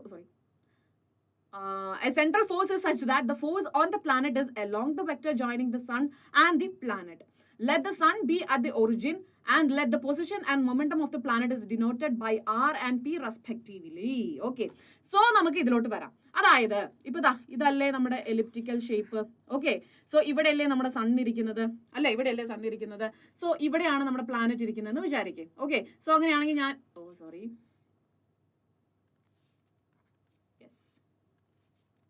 അങ്ങനെയാണെങ്കിൽ ഞാൻ ഈ ഒരു പോയിന്റിലോട്ട് ഒരു ലൈൻ വരച്ചു. ഇതിനെ ഞാൻ വിളിച്ചു, ഇത് ഈ ഒരു പൊസിഷൻ വെക്ടർ, അതായത് സണ്ണിൽ നിന്നും പ്ലാനറ്റിലോട്ടുള്ള ഈ ഒരു ഡിസ്റ്റൻസിനെ ഞാൻ എന്ത് വിളിച്ചു? R എന്ന് വിളിച്ചു. ഓക്കെ അല്ലേ? സോ ഇപ്പോഴത്തെ ഇതിന്റെ വെലോസിറ്റി എന്താ? V ആണ്. ഇനി ഡെൽറ്റ ടി ടൈം കഴിഞ്ഞു. ഡെൽറ്റ ടി ടൈം കഴിഞ്ഞപ്പോഴത്തേനും നമ്മുടെ പ്ലാനറ്റ് ഇവിടെ എത്തി, ഇവിടെ എത്തി. അപ്പൊ ഞാൻ അതും വരച്ചു കേട്ടോ. ഓക്കെ, അപ്പൊ ഞാൻ അതും കണക്ട് ചെയ്ത് വരച്ചേക്കുവാണ്. ഇനി നമുക്കറിയാം നമ്മൾ എന്ത് ചെയ്യുന്നു. യെസ്, ഓക്കെ, നമുക്ക് പറഞ്ഞു വരുമ്പം ഈ ഒരു ഡിസ്റ്റൻസ് ഉണ്ടല്ലോ, അതായത് ഈ ഡെൽറ്റ ടി കൊണ്ട് കവർ ചെയ്ത ഡിസ്റ്റൻസ്, ആ ഡിസ്റ്റൻസിന് നമുക്ക് എങ്ങനെ എഴുതാൻ പറ്റും? നമുക്കറിയാം V is equal to delta S by delta T ആ. അങ്ങനെയാണെങ്കിൽ ഡെൽറ്റ എസ് എന്ന് പറയുന്നത് എന്തായിരിക്കും? V ഡെൽറ്റ ടി അല്ലേ? അങ്ങനെയാണെങ്കിൽ ഞാൻ ഈ കവർ ചെയ്ത ഡിസ്റ്റൻസിന് ഞാൻ എന്താ വിളിച്ചത്? V ഡെൽറ്റ ടി എന്ന് വിളിച്ചു. സംശയമില്ലല്ലോ, കവർ ചെയ്ത, അതായത് ഡെൽറ്റ ടി ടൈം കൊണ്ട് കവർ ചെയ്ത V വെലോസിറ്റിയിൽ പോകുന്ന ഒരു പ്ലാനറ്റിനെ സംബന്ധിച്ചിടത്തോളം അത് ഡെൽറ്റ ടി ടൈം കൊണ്ട് കവർ ചെയ്യുന്ന ഡിസ്റ്റൻസ് എത്രയാണ്? V ഡെൽറ്റ ടി ആണ്. കൺഫ്യൂഷൻ ഇല്ലല്ലോ? യെസ്. ഇനി നമ്മൾ നേരെ വന്ന് നമ്മുടെ areal velocity okay, areal velocity delta A by delta T എന്ന് പറയുന്ന ടേമിലോട്ട് വരുവാണ്. അപ്പൊ ഡെൽറ്റ എ എന്ന് പറഞ്ഞിട്ടുണ്ടെങ്കിൽ നമുക്കറിയാം ഇതെന്താ, ഇതെന്തിന്റെ ഏരിയ ആണ്? യെസ്, ട്രയാങ്കിൾ ആണെങ്കിൽ ഹാഫ് BH അല്ലേടാ, half BH. Okay, divided by delta T. Okay അല്ലേ? Divided by delta T. ഇനി ഹാഫ് ഇൻറ്റു ബി എന്ന് പറഞ്ഞ ഇവിടുത്തെ ബേസ് എന്താടാ 6 ആണ്. ഓക്കെ, അതായത് സണ്ണിൽ നിന്നും നമ്മുടെ ഇനീഷ്യൽ പൊസിഷനിലോട്ടുള്ള വെക്ടറാണ് 6 എന്ന് പറയുന്നത്. ഇനി എച്ച് എന്ന് പറഞ്ഞിട്ടുണ്ടെങ്കിൽ എന്താ? എച്ച് എന്ന് പറഞ്ഞിട്ടുണ്ടെങ്കിൽ ഇതൊരു ആർക്കാണ്. ഓക്കെ, പക്ഷെ നമ്മളൊരു സ്ട്രെയിറ്റ് ലൈൻ ആയിട്ട് കൺസിഡർ ചെയ്യുവാണ്. കാരണം നമുക്കറിയാം ഇതൊരു ചെറിയൊരു ഡിസ്റ്റൻസ് ആണ്. സോ അതുകൊണ്ട് തന്നെ നമുക്ക് ഇതൊരു സ്ട്രെയിറ്റ് ലൈൻ ആയിട്ട് കൺസിഡർ ചെയ്തിട്ടുണ്ടെങ്കിൽ ഈ ഡിസ്റ്റൻസ് ഉണ്ടല്ലോ അത് തന്നെയായിരിക്കും നമ്മൾ ഇവിടെ എഴുതുക. That is V delta T. Okay, ഇനി ഇവിടെ എന്തുണ്ട്? ഒരു ഡെൽറ്റ ടി കൊണ്ട് ഡിവൈഡ് ചെയ്യാനുണ്ട്. സോ ഡെൽറ്റ ടിയും പോയിട്ട് നമുക്ക് കിട്ടി ഹാഫ് ആർ വി എന്ന് കിട്ടി. ക്ലിയർ അല്ലേ? അപ്പൊ എനിക്ക് ഒന്നും ചെയ്യാൻ പറ്റുന്നില്ല. എനിക്ക് എൽ കോൺസ്റ്റന്റ് ആണെന്നാണ് എനിക്ക് അറിയാവുന്ന കാര്യം. ഓക്കെ, അപ്പൊ ഞാനിങ്ങനെ ചിന്തിച്ചുകൊണ്ടിരുന്നപ്പോൾ എനിക്ക് ഒരു ഐഡിയ പെട്ടെന്ന് തോന്നിയതാണ്. എനിക്ക് റിസൾട്ട് മാറ്റാൻ പറ്റത്തില്ല. എൻ്റെ ഉള്ളത് ഹാഫ് ആർ വി ആണ്. ഇതിന് ഞാൻ എന്ത് ചെയ്യുക? എം കൊണ്ട് മൾട്ടിപ്ലൈ ചെയ്തു. അപ്പോൾ ഒരു എം കൂടിയില്ലേ? അപ്പൊ എന്ത് ചെയ്താൽ മതി? നമ്മളൊരു ഡിവിഷനും കൂടെ ചെയ്തു. അതായത് എം ബൈ എം കൊണ്ട് ഈ ഒരു ടേമിനെ മൾട്ടിപ്ലൈ ചെയ്തു. റിസൾട്ടിൽ മാറ്റം ഉണ്ടോ? ഇല്ല. കാരണം എന്താണ്? എമ്മും ക്യാൻസൽ ആയി പോവാ അല്ലേ? സോ ഞാൻ ഒന്നുകൂടെ മോഡിഫൈ ചെയ്ത് എഴുതാൻ പോവാണ്. That is 1/2. ഓക്കെ, നമുക്കറിയാം ആർ എന്ന് പറയുന്നത് പൊസിഷൻ വെക്ടറാ അല്ലെ? പൊസിഷൻ വെക്ടർ ആണെന്നുണ്ടെങ്കിൽ ഞാൻ അതിനെ വെക്ടർ ആയിട്ട് എഴുതി. ഇനി വി ഇൻറ്റു എം അല്ലെങ്കിൽ എം ഇൻറ്റു വി എന്ന് പറഞ്ഞിട്ടുണ്ടെങ്കിൽ എന്താണ്? മൊമെന്റോ അല്ലേ? സോ ഞാൻ എന്ത് ചെയ്തു? മൊമെന്റോ ആക്കി എഴുതി. ഡിവൈഡഡ് ബൈ എം ഉണ്ട്. അതായത് ഈ വി ഇൻറ്റു എമ്മിനെ ഞാൻ എന്താക്കിയിട്ട് എഴുതി? യെസ്, മൊമെന്റം ആക്കിയിട്ട് എഴുതി. അപ്പൊ എനിക്ക് കിട്ടി R cross P which is equal to M എന്ന് കിട്ടി. എടാ മക്കളെ, നമ്മൾ ഈ ആർ ക്രോസ് പി നമ്മൾ പ്രീവിയസ് ചാപ്റ്ററിൽ പഠിച്ചതല്ലേ? അതെന്തായിരുന്നടാ? എൽ അല്ലേ? സോ ഞാൻ ഇവിടെ ഇട്ടു half L by M. Okay, ഇനി നമുക്കറിയാം സെൻട്രൽ ഫോഴ്സ് ആണെന്നുണ്ടെങ്കിൽ നമുക്കറിയാവുന്ന ഏറ്റവും വലിയൊരു തത്വം ഉണ്ടല്ലോടാ. യെസ്, എന്താണ്? യെസ്, അവിടുത്തെ ഈ എല്ലിന്റെ വാല്യൂ കോൺസ്റ്റന്റ് ആണ്. ഓക്കെ, അപ്പം ഇത് കോൺസ്റ്റന്റ്. ഓക്കെ, മാസിൽ വ്യത്യാസം ഉണ്ടോടാ പ്ലാനറ്റിന്റെ? ഇല്ല, കോൺസ്റ്റന്റ്. ഹാഫ് എന്ന് പറയുന്നത് മാറുമോ എപ്പോഴെങ്കിലും? ഇല്ല, കോൺസ്റ്റന്റ്. സോ നമുക്ക് കിട്ടി delta A by delta T which is equal to a constant value. ഇതന്നെയല്ലേ നമ്മൾ ഫസ്റ്റ് ലോ ഓഫ് ഏരിയാസ് എന്ന് പറഞ്ഞത്. അപ്പം ലോ ഓഫ് ഏരിയാസിന്റെ പ്രൂഫ് ചോദിച്ചിട്ടുണ്ടെങ്കിൽ മക്കൾ ഏറ്റവും സിമ്പിൾ ആയിട്ട് ഇങ്ങനെ നിങ്ങൾക്ക് എഴുതാനായിട്ട് പറ്റും. ഫിഗറും കൂടെ ഒന്ന് വരച്ചു കഴിഞ്ഞിട്ടുണ്ടെങ്കിൽ പെർഫെക്റ്റ് ആണ്. 1/2 മാർക്ക് പോലും അല്ലെങ്കിൽ 1/4 മാർക്ക് പോലും കളയാൻ ടീച്ചർക്ക് പറ്റത്തില്ല. ഓക്കെ, അപ്പൊ ലോ ഓഫ് ഏരിയാസിന്റെ പ്രൂഫ് ചോദിച്ചിട്ടുണ്ടെങ്കിൽ ഇപ്പൊ കിട്ടിയല്ലോ, സിമ്പിൾ ആയിട്ട് കിട്ടിയല്ലോ. This is here. Okay, Kepler's law എന്ന് പറഞ്ഞിട്ട് നമ്മളിപ്പോ എന്താ ഈ ഇവിടെ നിന്ന് തൊട്ട് ഇവിടെ വരെ പറയുന്നത് എന്താണ്? സെയിം കാര്യമാണ്. മനസ്സിലായല്ലോ? അപ്പൊ നമ്മൾ സമ്മറൈസ് ചെയ്യാൻ പോവാണ് കേട്ടോ. അപ്പം ആദ്യത്തെ 7.2 വരെ നമ്മൾ പറഞ്ഞു ഇൻട്രൊഡക്ഷനും കെപ്ലേഴ്സ് ലോയും. സോ ഇതിന്റെ ഒരു ഇതിന്റെ ഒരു സമ്മറിയാണ് നമ്മൾ പറയാൻ പോകുന്നത്. സമ്മറിയിൽ എന്തൊക്കെയാ പറയുന്നത്? Each planet moves in an elliptical orbit with sun fixed at one of its foci. Okay, ഇൻട്രൊഡക്ഷനിൽ നമുക്ക് മനസ്സിലായി. Radius vector joining the sun to any planet sweeps out equal areas in equal interval of time. Okay, law of areas. Okay, ആ പേരും കൂടെ ഒന്ന് പഠിച്ചു വെക്കാം കേട്ടോ. law of areas. Okay, മറ്റേ ആണെങ്കിലോ law of orbits and then radial velocity. ഇത് അതിന്റെ പ്രൂഫും അതിന്റെ മാത്തമാറ്റിക്കൽ ഫോമും. ഇനി നമ്മൾ എന്താ പറയുന്നത്? യെസ്, തേർഡ് ലോ, ടൈം പീരീഡിന്റെ. Okay, law of periods. Okay, so law of പീരീഡ്സിൽ എന്താ പറയുന്നത്? യെസ്, ടൈം പീരീഡിന്റെ square is proportional to semi major ആക്സിസിന്റെ ലെങ്ത്തിന്റെ ക്യൂബ്, അല്ലെങ്കിൽ നമുക്ക് പറയാം T square by a cube which is equal to a constant value. Clear അല്ലേ? ഓൾ സെറ്റ് അല്ലേ? യെസ്. അങ്ങനെയാണെന്നുണ്ടെങ്കിൽ മക്കളെടാ ലൈക്ക് അടിച്ചോ, കാരണം ഇമ്പോർട്ടന്റ് ആയിട്ടുള്ള ഒരു ക്വസ്റ്റ്യനിലോട്ടാണ് നമ്മൾ പോകുന്നത്. Let the speed of the planet at perihelion P. Okay, so ഇവിടെ ഈ പെരിഹിലിയൻ റീജിയനിൽ, അതായത് സണ്ണിനോട് ഏറ്റവും അടുത്ത് കിടക്കുന്നത്, അതുകൊണ്ടാണ് ഞാൻ പറഞ്ഞിട്ടോ ഈ ഒരു വാക്കൊക്കെ പഠിച്ചു വെക്കാനായിട്ട്. നമുക്ക് പ്രീവിയസ്ലി ഈ ഒരു വാക്കിനെ കുറിച്ചിട്ടൊന്നും കാര്യമായിട്ട് അവിടെ പ്രതിപാദിക്കുന്നില്ല. എന്താ പറയുക, നമ്മുടെ ഫിഗറിൽ മെൻഷൻ ചെയ്യുന്നുണ്ടെന്നേ ഉള്ളൂ. അതുകൊണ്ടാണ് ഞാൻ ഡീറ്റെയിൽ ആയിട്ട് പറഞ്ഞു തന്നത് എന്താണ് പെരിഹിലൻ, എന്താണ് അപ്ഹിലൻ എന്നുള്ളതൊക്കെ. സെമി മേജർ ആക്സിസ് എന്താണ്, അതുപോലെ മേജർ ആക്സിസ് എന്താണ്, മൈനർ ആക്സിസ് എന്താണ്, സെമി മൈനർ ആക്സിസ് എന്താണ്, ഇതൊക്കെ നമ്മൾ പറഞ്ഞത് ക്വിക്ക് ആയിട്ട് നമ്മൾ പറഞ്ഞത് എന്തുകൊണ്ടാണ്? യെസ്, ക്വസ്റ്റൻസിൽ നമ്മൾ മേ ബി ഫേസ് ചെയ്യാനുള്ള ചാൻസസ് ഉണ്ട്. So let the speed of the planet at perihelion P is V P. Okay, ഇവിടെയുള്ള ഈ ഒരു പോയിന്റ്, അതായത് പെരിഹിലൻ ആണുള്ള അതിന്റെ വെലോസിറ്റി എന്ന് പറയുന്നത് വി പി ആയിട്ടും ആൻഡ് സൺ പ്ലാനറ്റ് ഡിസ്റ്റൻസ്, ഈ ഒരു ഡിസ്റ്റൻസ് എസ് പിയും ആണ്. ഓക്കെ, ആ ഡിസ്റ്റൻസിനെ നമ്മൾ എന്ത് വിളിച്ചു? ആർ പി എന്നും വിളിച്ചു കേട്ടോ. Okay, relate R P V P to the corresponding quantities at the aphelion. Okay, ഇവിടെ ആണെങ്കിലോ യെസ്, ഈ ഒരു ഡിസ്റ്റൻസ് എന്താടാ? This is known as R A. Okay, and അതുപോലെ ഇവിടെയുള്ള വെലോസിറ്റി എന്താ? V A. Will the planet take equal times to traverse B A C. Okay, B A C and C P B. Okay, അതായത് B A സിയും C P ബിയും cover ചെയ്യാനായിട്ട്, okay, cover ചെയ്യാനായിട്ട് എടുക്കുന്ന ടൈമിനെ കുറിച്ചിട്ടാണ് ചോദ്യം. സോ ഇവിടെ നമുക്കറിയാം L P is equal to L A ആയിരിക്കില്ല. അതായത് അപ്ഹിലനുള്ള ആംഗുലാർ മൊമെന്റവും അതുപോലെ പെരിഹിലനുള്ള ആംഗുലാർ മൊമെന്റവും സെയിം ആയിരിക്കില്ല. കാരണം എന്താണ്? എൽ ഇസ് എ കോൺസ്റ്റന്റ് അല്ലേ? യെസ്, ഇതിന്റെ ആംഗുലാർ മൊമെന്റ് എന്ന് പറയുന്നത് സെൻട്രൽ ഫോഴ്സിനെ സംബന്ധിച്ചിടത്തോളം ഒരു കോൺസ്റ്റന്റ് വാല്യൂ ആണെന്ന് നമ്മൾ പഠിച്ചിരുന്നു. സോ അങ്ങനെയാണെങ്കിൽ എൽ പിനെ നമുക്ക് എങ്ങനെ പറയാൻ പറ്റും? M P R P V P which is equal to M A R A V A. Okay, so ഇവിടെ മാസിനെ കുറിച്ചിട്ട് നമുക്ക് സംശയമില്ല. കാരണം എന്താണ്? യെസ്, ഇതേ പ്ലാനറ്റ് തന്നെയാണ് ഇപ്പുറത്തേക്കും പോകുന്നത് അല്ലെ. അപ്ഹിലനിലിരിക്കുന്നത് പെരിഹിലനിലിരിക്കുന്നത് സെയിം പ്ലാനറ്റ് തന്നെയാണ് അല്ലെ. അങ്ങനെയാണെങ്കിൽ ഈ M P is equal to M A ആണ്. അങ്ങനെയാണെന്നുണ്ടെങ്കിൽ നമുക്ക് എന്ത് ചെയ്യാം? ആ ഭാഗം ഒഴിവാക്കിയിട്ട് നമുക്ക് ഒന്നുകൂടെ എഴുതാം. R P V P which is equal to R A V A. Clear അല്ലേ? R P V P which is equal to R A V A. അതിന് ഞാൻ ഒന്നും കൂടെ മോഡിഫൈ ചെയ്ത് എഴുതുവാണ്. V P by V A which is equal to R A by R P. Okay, so ഇവിടെ ഞാൻ പറയട്ടെ, R A is greater than R P അല്ലേ. അതായത് പെരിഹിലനിലോട്ടുള്ള ഡിസ്റ്റൻസും അതുപോലെ അപ്ഹിലനിലോട്ടുള്ള ഡിസ്റ്റൻസും നമുക്കറിയാം. അപ്ഹിലനിലോട്ടുള്ള ഡിസ്റ്റൻസ് ആണ് കൂടുതൽ. അങ്ങനെയാണെങ്കിൽ R A is equal to R P അല്ലേ. അങ്ങനെയാണെങ്കിൽ ഈ റിലേഷൻ അനുസരിച്ചിട്ട് നമുക്ക് എങ്ങനെ പറയാൻ പറ്റും? Yes, V A is less than V P അല്ലേ. അതായത് പെരിഹിലനിലുള്ള വെലോസിറ്റി ആണ് കൂടുതൽ. നമ്മൾ നേരത്തെ ഞാൻ പറഞ്ഞിരുന്നു, പെരിഹിലനിലോട്ട് വരുമ്പോൾ സ്പീഡ് കൂടും, പിന്നെ ഇവിടേക്ക് വരുമ്പോഴത്തേന് സ്പീഡ് കുറഞ്ഞ്, പിന്നെ ഇവിടേക്ക് എത്തുമ്പോഴത്തേന് സ്പീഡ് കൂടി, സ്പീഡ് കുറഞ്ഞ്, ഇങ്ങനെയായിരിക്കും ട്രാവൽ ചെയ്യുന്നത്. അതിനുള്ള റിലേഷൻ മനസ്സിലായല്ലോ? റിലേഷൻ മനസ്സിലായെന്ന് വിചാരിക്കുന്നു കേട്ടോ. സിമ്പിൾ ആയിട്ട് പറയുവാണെന്നുണ്ടെങ്കിൽ ഇപ്പം നമ്മളെ എന്താ പറയാ, L is equal to a constant value അല്ലേ. എൽ ഇസ് ഈക്വൽ ടു എന്ന് പറഞ്ഞിട്ടുണ്ടെങ്കിൽ എം വി ആർ അല്ലേ. സോ ഇവിടെ എം എന്ന് പറയുന്നത് നമുക്ക് പ്രതിപാദിക്കേണ്ട കാര്യമില്ല. അങ്ങനെയാണെന്നുണ്ടെങ്കിൽ V R is a constant. Okay, അങ്ങനെയാണെങ്കിൽ ആർ ഇസ് ഈക്വൽ ടു ഒരു constant into 1 by v. So the r and v എന്ന് പറയുന്നത് എന്താണ്? ഇൻവേഴ്സ് റിലേഷൻ ആണ്. ഓക്കെ, റേഡിയസും അല്ലെ, റേഡിയസ് അല്ല, നമ്മുടെ സണ്ണിൽ നിന്നുള്ള ഡിസ്റ്റൻസും അതുപോലെ വെലോസിറ്റി ഓഫ് പ്ലാനറ്റ് എന്ന് പറയുന്നതും ഇൻവേഴ്സ് റിലേഷനിലാണ്. Inverse relation in the sense എങ്ങനെയാണ്? സ്പീഡിൽ മാറ്റം വരും. So the area S B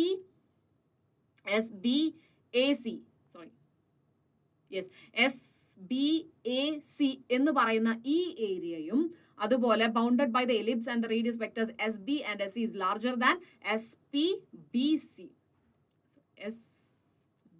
C. Okay, ഈ ഒരു ഏരിയയും അതുപോലെ ഈ ഒരു ഏരിയയും ഓക്കെ ഇവിടെ നമ്മൾ കൺസിഡർ ചെയ്തിട്ടുണ്ടെങ്കിൽ അവിടെ രണ്ട് ഏരിയ വെക്ടേഴ്സ് വെച്ചിട്ടാണ് അവിടെ സ്പ്ലിറ്റിംഗ് വരുന്നത്. ആൻഡ് നമുക്കറിയാം ഈ ഏരിയയാണ് കൂടുതൽ വരുന്നത് അല്ലെ. അതായത് നമ്മുടെ അപ്ഹിലനിലോട്ടുള്ള ഏരിയ ആണ് കൂടുതൽ വരുന്നത്. From Kepler's second law equal areas are swept in one second.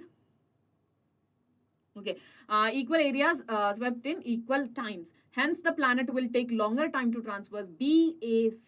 Okay, so definitely അവിടെ സ്പീഡ് കുറവാണ്, അവിടെ ഏരിയ കൂടുതലുമാണ്. ഓക്കെ, കമ്പയർ ചെയ്യുമ്പം നമ്മുടെ ഇവിടത്തെ ഏരിയ ഓക്കെ ലെറ്റ്സ് സേ ഇത് എ എന്നും വിളിച്ചു, ഇതിനെ AP എന്നും വിളിച്ചിട്ടുണ്ടെങ്കിൽ നമുക്കറിയാം എ ആണ് കൂടുതൽ, ഏരിയ കൂടുതലാണ് when compare with perihelion region. So നമുക്ക് പറയാം എന്തായിരിക്കും, ഇതിലൂടെ പോകുമ്പോൾ ഓക്കെ നമ്മുടെ പ്ലാനറ്റ് ഇതിലൂടെ പോകുമ്പോൾ കൂടുതൽ സമയം എടുക്കും. കാരണം സ്പീഡും കുറവാണ്, ഏരിയയും കൂടുതലാണ്. നെക്സ്റ്റ് ഇമ്പോർട്ടൻ്റ് ആയിട്ടുള്ള അടുത്ത കാര്യത്തിലോട്ട് നമ്മൾ വന്നു. പക്ഷെ നമ്മളിത് പഠിച്ചിട്ടുള്ളത് കൊണ്ട് വളരെ ഈസിയാണ്. ഇമ്പോർട്ടൻ്റ് ആയിക്കോട്ടെ, ക്വസ്റ്റ്യൻ വന്നോട്ടെ, what ever it may be, നമ്മൾ ഫുൾ മാർക്ക് ഇവിടെ നിന്ന് മേടിച്ചിരിക്കും. കാരണം നമുക്ക് ഇതൊക്കെ അറിയാവുന്ന കാര്യങ്ങളാണ്. എന്താണ് യൂണിവേഴ്സൽ ലോ ഓഫ് ഗ്രാവിറ്റേഷനിൽ പറയുന്നത്? സോ ഇൻ ദ ബിഗിനിങ് എന്താ പറയുന്നത്? നമ്മുടെ സെൻട്രിപെറ്റൽ ആക്സലറേഷൻ ഉണ്ടല്ലോ, സെൻട്രിപെറ്റൽ ആക്സലറേഷൻ ഇക്വേഷൻ നമുക്കറിയാം v²/r ആണ്. ഓക്കെ, ഇവിടെ നമുക്ക് നോക്കി നോക്കാം. Newton's Newton was inspired to arrive at a universal law of gravity that led to explanation of terrestrial. Okay, Newton reasoning was that moon revolving in an orbit of radius r. Okay, moon കറങ്ങുന്ന ഓർബിറ്റിന്റെ radius എന്ന് പറയുന്നത് rm ആണ്. Okay, so അവിടുത്തെ centripetal acceleration due to earth gravity. Okay, എർത്തിന് ചുറ്റും moon കറങ്ങുന്ന radius അല്ലെങ്കിൽ ആ കറങ്ങുന്ന എലിപ്സിന്റെ അല്ലെങ്കിൽ ആ ഒരു ഓർബിറ്റിന്റെ റേഡിയസ് എന്ന് പറയുന്നത് rm ആണ്. അങ്ങനെയാണെന്നുണ്ടെങ്കിൽ നമുക്ക് പറയാം ആ centripetal acceleration which is equal to v²/r. Okay അല്ലേ. ഇനി വി എന്ന് പറഞ്ഞിട്ടുണ്ടെങ്കിൽ നമുക്ക് എങ്ങനെ പറയാടാ? വി എന്ന് പറഞ്ഞിട്ടുണ്ടെങ്കിൽ ഡിസ്പ്ലേസ്മെന്റ് ബൈ ടൈം അല്ലെങ്കിൽ ഡിസ്റ്റൻസ് ബൈ ടൈം അല്ലേ. അങ്ങനെയാണെന്നുണ്ടെങ്കിൽ ഒരു കംപ്ലീറ്റ് റെവല്യൂഷൻ എടുക്കുന്ന സമയം എന്തായിരിക്കും? 2πr അല്ലേ. ഓക്കെ, 2πr അല്ലേ കംപ്ലീറ്റ് റെവല്യൂഷൻ എടുക്കുന്നത്. സോ ഇവിടുത്തെ r എന്ന് പറയുന്നത് rm ആയിരിക്കും. Okay, divided by complete revolution എടുക്കുന്ന ടൈമാണ് ടൈം പീരീഡ് എന്ന് പറയുന്നത്. സോ നമുക്ക് വിക്ക് വേണ്ടി സബ്സ്റ്റിറ്റ്യൂട്ട് ചെയ്യാം 2πrm/t. ഓക്കെ, സോ v² അല്ലേ. സോ നമുക്ക് എഴുതാം 4π² rm² divided by t². Okay, into rm. കാരണം എന്താണ്? ഇവിടെ ഒരു rm ഉണ്ട്. ഓക്കെ, സോ rm ക്യാൻസൽ ആയി പോയിട്ട് നമുക്ക് കിട്ടി 4π² rm/t². ക്ലിയർ അല്ലേ? 4π² rm/t² ആണ് എന്തെന്ന് പറയുന്നത് നമ്മുടെ സെൻട്രിപെറ്റൽ ആക്സിലറേഷൻ എന്ന് പറയുന്നത്. അങ്ങനെയാണെങ്കിൽ വെലോസിറ്റി എന്ന് പറയുന്നത് എനിക്ക് എഴുതാം 2π rm/t അല്ലെ. വെലോസിറ്റി എന്ന് പറയുന്നത് എനിക്ക് എഴുതാം v is equal to 2π rm/t എന്ന് പറയാം. This time period t is about 27.3 days. Okay, അതായത് ഈ ടൈം പീരീഡ് എല്ലാം ഉണ്ടല്ലോ, ഇതിന്റെ വാല്യൂ ആണ് 27.3 days എന്ന് പറയുന്നത്. ആൻഡ് ആർ എമ്മിന്റെ വാല്യൂ നമുക്കറിയാം, മൂണിന്റെ റേഡിയസ് എന്ന് പറയുന്നത് ഇറ്റ്സ് അറൌണ്ട് 3.84 × 10⁸ മീറ്റർ ആണെന്ന് നമുക്കറിയാം. സോ ഈ വാല്യൂസ് എല്ലാം സബ്സ്റ്റിറ്റ്യൂട്ട് ചെയ്തിട്ടുണ്ടെങ്കിൽ നമുക്ക് എന്ത് കിട്ടും? We get A value of AM which is much smaller than the value of acceleration due to gravity G on the surface of the earth arising also due to earth gravitational attraction. Okay, so once നമുക്ക് അറിയാലോ ഈ AM നമ്മൾ എന്ത് ചെയ്യുവാണ്, നമ്മുടെ RMന്റെ വാല്യൂയും T² വാല്യൂയും ബാക്കി constants 4π². So ഈ values substitute ചെയ്ത് കഴിയുമ്പോൾ നമുക്ക് എന്ത് കിട്ടുന്ന പറയുന്നത്, യെസ്, ഈ സെൻട്രിപെറ്റൽ ആക്സിലറേഷന്റെ വാല്യൂ നമ്മുടെ ആക്സിലറേഷൻ ഡ്യൂ ടു ഗ്രാവിറ്റി ഉണ്ടല്ലോ in the surface of the earth, അതിന്റെ വാല്യൂവിനെക്കാട്ടിലും ചെറുതാണെന്ന് നമുക്ക് കിട്ടും. യെസ്, ഇനിയാണ് നമ്മൾ കഥയിലോട്ട് വരുന്നത്. അതായത് നമുക്കറിയാം നമ്മുടെ ചുറ്റിനുള്ള എല്ലാ ബോഡീസും തമ്മിൽ എന്തുണ്ട്, യെസ്, ഒരു അട്രാക്റ്റീവ് ഫോഴ്സ് ഉണ്ട് അല്ലെ. അട്രാക്റ്റീവ് ഫോഴ്സ് ഉണ്ടെന്ന് നമ്മൾ പറഞ്ഞു. ആ അട്രാക്റ്റീവ് ഫോഴ്സ് എപ്പോഴും എന്തായിരിക്കും, ഈക്വൽ ആൻഡ് ഓപ്പോസിറ്റ് ആണെന്ന് നമ്മൾ പഠിച്ചിട്ടുണ്ട്. ആ ഫോഴ്സിന്റെ കുറച്ച് കാര്യങ്ങൾ പറയുന്നത്. ആ ഫോഴ്സ് എന്ന് പറഞ്ഞിട്ടുണ്ടെങ്കിൽ which is proportional to the product of masses and it is proportional to 1/r². എന്താ 1/r²? രണ്ട് ഒബ്ജക്റ്റ് ആണല്ലോ ഉള്ളത്. ഈ രണ്ട് ഒബ്ജക്റ്റ് തമ്മിലുള്ള ഇതിന്റെ സെന്റർ ഓഫ് മാസിൽ നിന്നും ഇതിന്റെ സെന്റർ ഓഫ് മാസിലോട്ടുള്ള ഡിസ്റ്റൻസ് ആണെന്ന് പറയുന്നത് r എന്ന് പറയുന്നത്. സോ അതിന്റെ സ്ക്വയറിന് ഇൻവേഴ്സ്ലി പ്രൊപ്പോർഷണൽ ആണ് ആരെന്ന് പറയുന്നത്, യെസ്, നമ്മുടെ ഫോഴ്സ് എന്ന് പറയുന്നത്. ഓക്കെ, ഇനി ഞാനത് കമ്പൈൻ ചെയ്ത് എഴുതിയിട്ടുണ്ടെങ്കിൽ എനിക്ക് കിട്ടും m1 m2 divided by r². Okay, ഇതിനെ ഞാൻ ഈ പ്രൊപ്പോർഷണാലിറ്റി മാറ്റി ഇക്വാലിറ്റി ആക്കാൻ വേണ്ടി ഞാനൊരു കോൺസ്റ്റന്റിനെയും ഇൻട്രൊഡ്യൂസ് ചെയ്തു, m1 m2 divided by r². And ഈ ഒരു വാല്യൂ ഉണ്ടല്ലോ, this is simply the magnitude of this gravitational force. Okay, എല്ലാ വസ്തുക്കളും തമ്മിലുള്ള അട്രാക്റ്റീവ് ഫോഴ്സ് ആണ് ഗ്രാവിറ്റേഷണൽ ഫോഴ്സ്. ആ ഗ്രാവിറ്റേഷണൽ ഫോഴ്സിന്റെ മാഗ്നിറ്റ്യൂഡ് ആണ് m1 m2 divided by r². And ഈ G എന്ന് പറയുന്നതാണ് യൂണിവേഴ്സൽ ഗ്രാവിറ്റേഷണൽ കോൺസ്റ്റന്റ്. ഇതിനെ കുറിച്ചിട്ട് അടുത്ത ഒരു ഭാഗം, അതായത് നമ്മുടെ 7.4 എന്ന് പറയുന്നത് ഈ ഗ്രാവിറ്റേഷണൽ കോൺസ്റ്റന്റിനെ കുറിച്ച് മാത്രം പറയുന്നതാണ്. ഓക്കെ, സോ ദാ ഇവിടെ നമുക്ക് കിട്ടി. ഇനി നമുക്ക് ചിലപ്പോൾ നമുക്ക് അറിയാൻ പറ്റും ഇതിന്റെ vector form. Okay, vector form ഇപ്പൊ നമ്മൾ മാഗ്നിറ്റ്യൂഡ് അല്ലേ കണ്ടുപിടിച്ച, വെക്റ്റർ ഫോം ഉണ്ട്. സോ നമുക്കിപ്പം രണ്ട് ഒബ്ജക്ട്സ് ആണെന്ന് വിചാരിക്കും. ഇതിന്റെ മാസ് m1 ആണ്, ഇതിന്റെ മാസ് m2 ആണ്. സോ നമുക്ക് രണ്ട് ടൈപ്പ് ഫോഴ്സസ് ഉണ്ടാവുമല്ലോ. അതായത് force of m1, force on m1 due to m2ഉം അതുപോലെ തന്നെ m2വിന് m1 കാരണം ഉണ്ടാകുന്നതും ഉണ്ടായിരിക്കും. സോ ഫസ്റ്റ് ആണ് ഞാൻ എഴുതട്ടെ F21. F21 എന്ന് പറഞ്ഞാൽ എന്താണ്, force acts on m2 due to m1. Okay, അതുപോലെ തന്നെ എനിക്ക് ആരുണ്ടാവും, F12 ഉണ്ടായിരിക്കും, force acts on m1 due to m2. Okay, so ഇങ്ങനെ രണ്ടെണ്ണം എനിക്ക് കിട്ടും. ക്ലിയർ അല്ലേടാ? രണ്ട് ഫോഴ്സസ് ഉണ്ടായിരിക്കും. ആ ഫോഴ്സിനെ ഞാൻ എങ്ങനെ റെപ്രസെന്റ് ചെയ്യുക, F21 which is equal to m1 m2 divided by r21. അപ്പോൾ r21² ഉണ്ട്. r21 എന്ന് പറയുന്ന ഈ ഒരു വെക്ടറിനെ കൊണ്ട് നമുക്ക് എന്ത് ചെയ്യാൻ പറ്റത്തില്ല, ഇതിനെ ഡിവൈഡ് ചെയ്യാൻ പറ്റില്ല. സോ നമ്മൾ എന്ത് ചെയ്തു, ഡയറക്ഷൻ സ്പെസിഫൈ ചെയ്താൽ മതി. അപ്പോൾ ഞാൻ എന്ത് ചെയ്തു, r21 എന്ന് പറയുന്ന ഒരു യൂണിറ്റ് വെക്ടർ കൊണ്ട് അതിനെ മൾട്ടിപ്ലൈ ചെയ്തു. ഇനി ആരുണ്ട്, F12 ഇല്ലേ. F12 എങ്ങനെയാ, m1 m2 divided by r12² into r12 unit. Okay, ഇനി നമുക്ക് ജനറൽ ഫോർമുല അറിയേണ്ടത് അല്ലേ. നമ്മുടെ അടുത്ത് ഇപ്പം പെട്ടെന്ന് ചോദിക്കുവാണ് ഇതിന്റെ വെക്ടർ ഫോം എഴുതാൻ പറഞ്ഞിട്ടുണ്ടെങ്കിൽ ജനറൽ ഫോർമുല വേണ്ടത്. സോ നമുക്ക് എഴുതാം F is equal to, okay, അതായത് നമ്മുടെ gravitational force which is equal to m1 m2 divided by r² r cap. Clear അല്ലേ? ഇതാണ് നമ്മുടെ ഇക്വേഷൻ. ഇനി ചില സമയം നമ്മൾ ഇവിടെ ഒരു നെഗറ്റീവ് സൈൻ കാണും. ഇത് എന്താണ് ഉദ്ദേശിക്കുന്നത്, ദിസ് ഇസ് നത്തിങ് ബട്ട് ഇതൊരു അട്രാക്റ്റീവ് ഫോഴ്സ് ആണെന്ന് മാത്രമാണ് കാണിക്കുന്നത് കേട്ടോ. ഒരു അട്രാക്റ്റീവ് ഫോഴ്സ് ആണെന്ന് മാത്രമാണ് ഇത് റെപ്രസെന്റ് ചെയ്യുന്നത്. ഓക്കെ അല്ലേ? യെസ്. ഇനി ഇതാ ഇവിടെ രണ്ട് മാസ് ഉണ്ട്. ഒരു അടിപൊളി എക്സ്പ്ലനേഷൻ കൂടെ നമുക്ക് തരാം. രണ്ട് മാസ് ഉണ്ട്. സോ ദാ ഈ r1 എന്ന് പറയുന്നത് എന്താണ്, ഒറിജിനിൽ നിന്നും m1 മാസിലോട്ടുള്ള പൊസിഷൻ വെക്ടർ ആണ് r1 എന്ന് പറയുന്നത്. ഇനി r2 എന്താ, ഒറിജിനിൽ നിന്നും m2ലോട്ടുള്ള പൊസിഷൻ വെക്ടർ ആണ് r2 എന്ന് പറയുന്നത്. അങ്ങനെയാണെന്നുണ്ടെങ്കിൽ ദാ ഇതൊരു ട്രയാങ്കിൾ അല്ലേ. ഈ ട്രയാങ്കിളിന്റെ ഈ സൈഡ് നമുക്ക് എങ്ങനെ പറയാൻ പറ്റും, r is equal to r2 minus r1 എന്ന് പറഞ്ഞൂടെ. വെക്ടേഴ്സ് ആണ് കേട്ടോ. ഓക്കെ, സോ വെക്ടേഴ്സ് ആണ്, നമുക്ക് കിട്ടി. r1 എന്താണ്, r2 എന്താണ്, r എന്താണെന്നുള്ളത് നമുക്ക് കിട്ടി. ഇനി എന്താ പറയുന്നേ, yes, okay, the gravitational force is attractive, that is the force F acting along minus r. Okay, അതായത് ഇപ്പൊ നമുക്കറിയാം ദാ ഇവിടെ നിന്ന് ഇങ്ങോട്ടേക്കാണെന്നുണ്ടെങ്കിൽ ഇത് പോസിറ്റീവ് r, നേരെ തിരിച്ചാണെങ്കിലോ ഇത് നമുക്ക് പറയാം ഡയറക്ഷൻ ആയിട്ട് നമുക്ക് പറയുമ്പോൾ നമ്മൾ ഇങ്ങനെ പറയാം -r ആയിരിക്കും പറയാം, -r വെക്ടർ ആയിരിക്കും. The force on point mass m1 due to m2 is of course -f. Okay, the force on point mass m1, m2 കാരണം m1 ഉണ്ടാകുന്നത്, ഓക്കെ, m2 കാരണം m1 ഉണ്ടാകുന്ന ഫോഴ്സ് എന്ന് പറഞ്ഞിട്ടുണ്ടെങ്കിൽ അത് എന്തായിരിക്കും? -f ആയിരിക്കും. ഓക്കെ, കാരണം എന്തുവാണ്? യെസ്, നമ്മുടെ പൊസിഷൻ വെക്ടറിന്റെ ഡയറക്ഷൻ എടുക്കുമ്പോൾ നമുക്കറിയാം ഇതെങ്ങനെയായിരിക്കും വരുന്നത്? -r ആയിരിക്കും വരുന്നത്. സോ -f ആയിരിക്കും അത് വരുന്നത്. ആൻഡ് ഡെഫിനറ്റ്ലി മറ്റത് എങ്ങനെയായിരിക്കും? അതായത് നമ്മുടെ m1 എന്താണ് m2, ഓക്കെ, m2 അനുഭവപ്പെടുന്ന ഫോഴ്സ് ഡ്യൂ ടു m1 ആണെന്നുണ്ടെങ്കിൽ അത് f ആയിരിക്കും, അത് പോസിറ്റീവ് വാല്യൂ ആയിരിക്കും. സോ നമുക്ക് കിട്ടി എന്താണ്? ഇതിനെ നമുക്ക് f എന്ന് പറഞ്ഞിട്ടുണ്ടെങ്കിൽ ഇത് ഏത് ഫോഴ്സുകളാണെന്ന് നമുക്ക് തിരിച്ചു പറയാം. അതിന് വേണ്ടിയിട്ടാണ് നമ്മൾ നേരത്തെ എന്ത് ചെയ്തത്? F12ഉം F21ഉം നമ്മൾ റെപ്രസെന്റ് ചെയ്തത്. ഓക്കെ, F12ഉം F21ഉം റെപ്രസെന്റ് ചെയ്തത്. ഇത് 1 to 2, ഓക്കെ, നമ്മുടെ എന്താ പറയാ force on mass m2 due to m1 എന്ന് പറയുന്നതാണ് F21 ആൻഡ് F12 എന്ന് പറയുന്ന effects on m1 due to m2. Clear അല്ലേ? യെസ്. അപ്പൊ നമുക്ക് ഇതിനെ സ്പെസിഫൈ ചെയ്യാൻ വേണ്ടിയിട്ടാണ്, അതായത് ഇപ്പം രണ്ട് ഫോഴ്സും, അതായത് ഈ മാസ് കാരണം ഉണ്ടാകുന്ന m1 കാരണം ഉണ്ടാകുന്ന ഫോഴ്സ് പോസിറ്റീവും m2 കാരണം ഉണ്ടാകുന്ന ഫോഴ്സ് ഈക്വൽ ആൻഡ് ഓപ്പോസിറ്റ് ആയതുകൊണ്ട് തന്നെ അത് മൈനസ് ആയിരിക്കും. അതായത് എക്സാക്ട്ലി അതിന്റെ ഓപ്പോസിറ്റ് ഡയറക്ഷനിലായിരിക്കും ആ ഫോഴ്സ് വരുന്നത്. അങ്ങനെയാണെന്നുണ്ടെങ്കിൽ നമ്മൾ പറഞ്ഞു എഫും എന്ന് പറഞ്ഞിട്ടുണ്ടെങ്കിൽ ഇത് ആരുടെ ഫോഴ്സ് ആണെന്ന് അറിയത്തില്ല. അത് സ്പെസിഫൈ ചെയ്യാൻ വേണ്ടിയിട്ടാണ് നമ്മൾ എന്ത് ചെയ്യുന്നത്? ഇവിടെ 1 2 എന്നും 2 1 എന്നും വിടുന്നത്. ക്ലിയർ ആയല്ലോ? യെസ്. സോ അങ്ങനെയാണെന്നുണ്ടെങ്കിൽ ഇവിടെ ഒരു മൈനസ് സൈൻ കാണും. കാരണം എന്താണ്? ഇത് ന്യൂട്ടൺസ് തേർഡ് ലോ അംഗീകരിക്കുന്നുണ്ട്. Okay, yes. അതുകൊണ്ട് തന്നെ നമുക്ക് പറയാം ഈക്വൽ ആൻഡ് ഓപ്പോസിറ്റ് ആണ്. So this is the representation. Okay, yes. ഇനി അടുത്ത എന്താ പറയുന്നത്?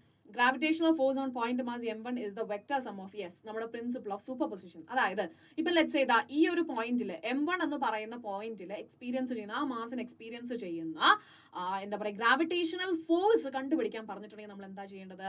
യെസ്, ഇവിടെ ഉള്ള ചുറ്റിനുമുള്ള എത്രയൊക്കെ മാസസ് ഉണ്ട്, എത്രയൊക്കെ പോയിന്റ് മാസസ് ഉണ്ടോ, അല്ലെങ്കിൽ എത്രയൊക്കെ ഡിഫൈൻഡ് മാസ് ഉണ്ടോ, അതുകൊണ്ട് ഇതിന് വരുന്ന ഫോഴ്സ് ഉണ്ടല്ലോ. ഓക്കെ, ഇപ്പം m1 ആണ് ഇവിടെ ഇരിക്കുന്നത്, ഇവിടെ m2 ഉണ്ട്, ഇവിടെ m3 ഉണ്ട്, m4 ഉണ്ട്, m5 ഉണ്ട്, m6 ഉണ്ട്.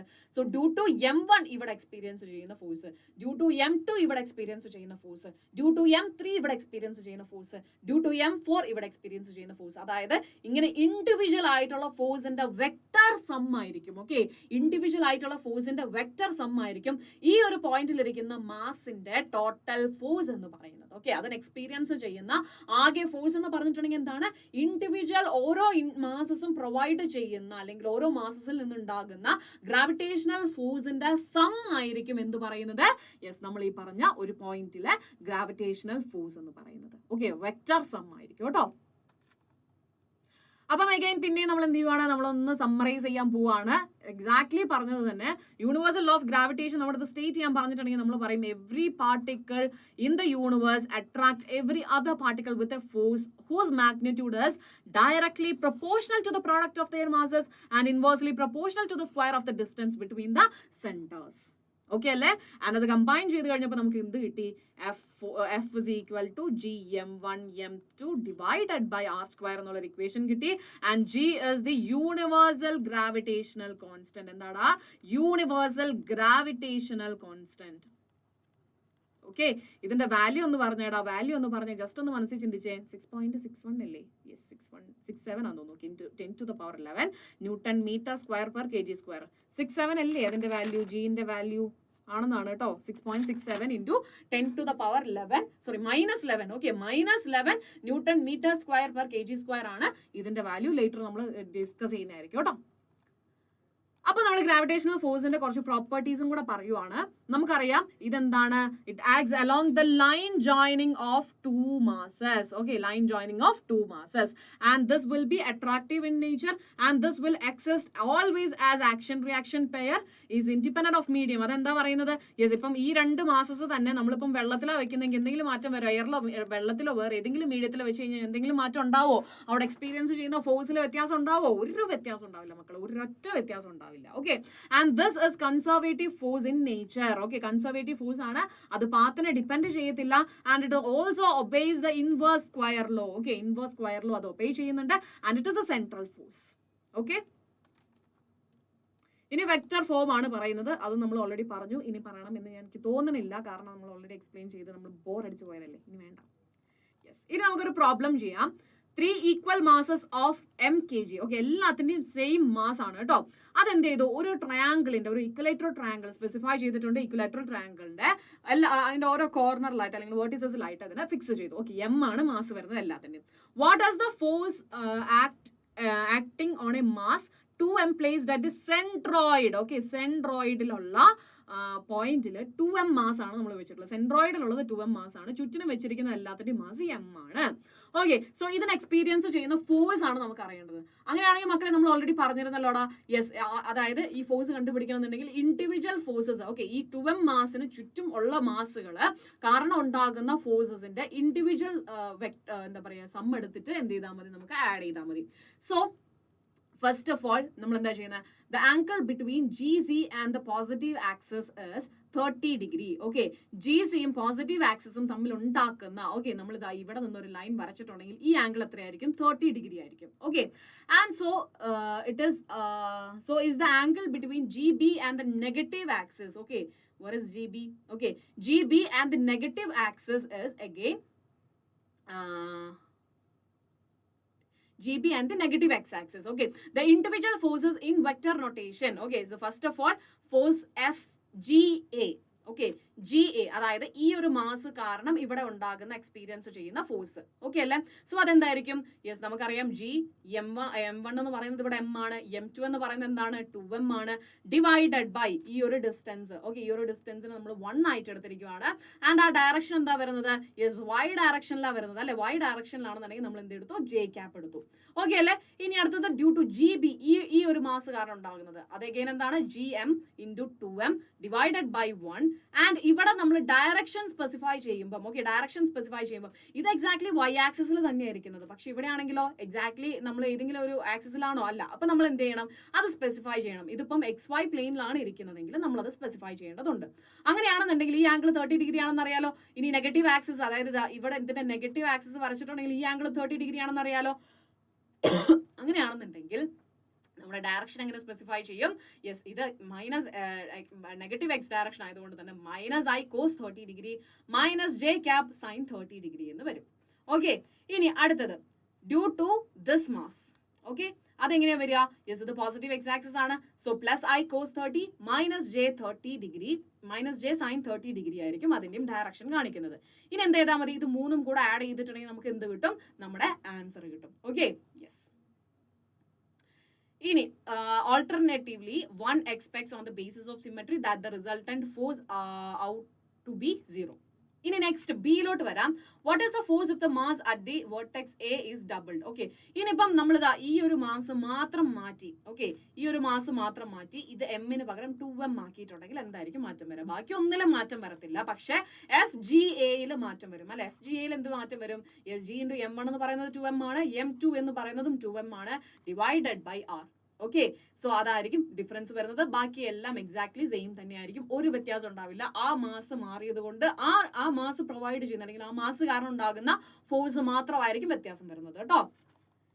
യെസ്, അപ്പം ഇനി യൂണിവേഴ്സൽ ലോ ഓഫ് ഗ്രാവിറ്റേഷനിലെ കുറച്ച് കാര്യങ്ങളാണ് പറയുന്നത്. The force of attraction between ഇനി യെസ്, ഇത് എക്സെപ്ഷൻസ് അല്ലെങ്കിൽ എന്താ പറയുക, അതിന്റെ കുറച്ചുകൂടെ എന്താ പറയുക റിഫൈൻഡ് ഫോം എന്ന് വേണമെങ്കിൽ നമുക്ക് പറയാം. സ്പെഷ്യൽ കേസസ് എന്ന് പറയാം കേട്ടോ. ഓക്കെ, സ്പെഷ്യൽ കേസസ് ആണ് ഇനി നമ്മൾ ചർച്ച ചെയ്യാൻ പോകുന്നത് കേട്ടോ. The forces of attraction between a hollow spherical shell of uniform density and a point mass situated outside is just as if the entire mass of the shell is concentrated at the center of the cell. Okay, qualitatively, this can be understood as follows. Gravitational force caused by various regions of the shell has components along the line joining the point's masses to the center as well as along the direction perpendicular to the line. ഈ ഒരൊറ്റ point പഠിച്ചാൽ മതി കേട്ടോ. ഈ ഒരൊറ്റ point ഈ ഒരു കാര്യത്തിൽ പഠിച്ചാൽ മതി, കൂടുതൽ എക്സ്പ്ലനേഷൻസിന്റെ ഒന്നും ആവശ്യമില്ല. The force of attraction between a hollow spherical shell of uniform density and a point mass. Okay, ഒരു hollow spherical shellum ഒരു point massum തമ്മിലുള്ള force of attraction എന്ന് പറയുന്നത്, okay, point mass situated outside is just as the entire mass of the shell is concentrated at the center of the shell എന്നാണ് പറയുന്നത്. ഇനി അടുത്ത special case എന്താ? The force of attraction due to hollow spherical shell of uniform density on a point mass situated inside the zero. അതായത് first കേസിൽ നമ്മൾ എന്താ പറഞ്ഞത്, ഔട്ട്സൈഡ് ആണ്. രണ്ടാമത്തെ കേസിൽ എന്താ പറഞ്ഞത്, ഈ ഹോളോ സ്ഫിയറിന് അകത്താണ് നമ്മുടെ പോയിന്റ് മാസ് ഇരിക്കുന്നത്.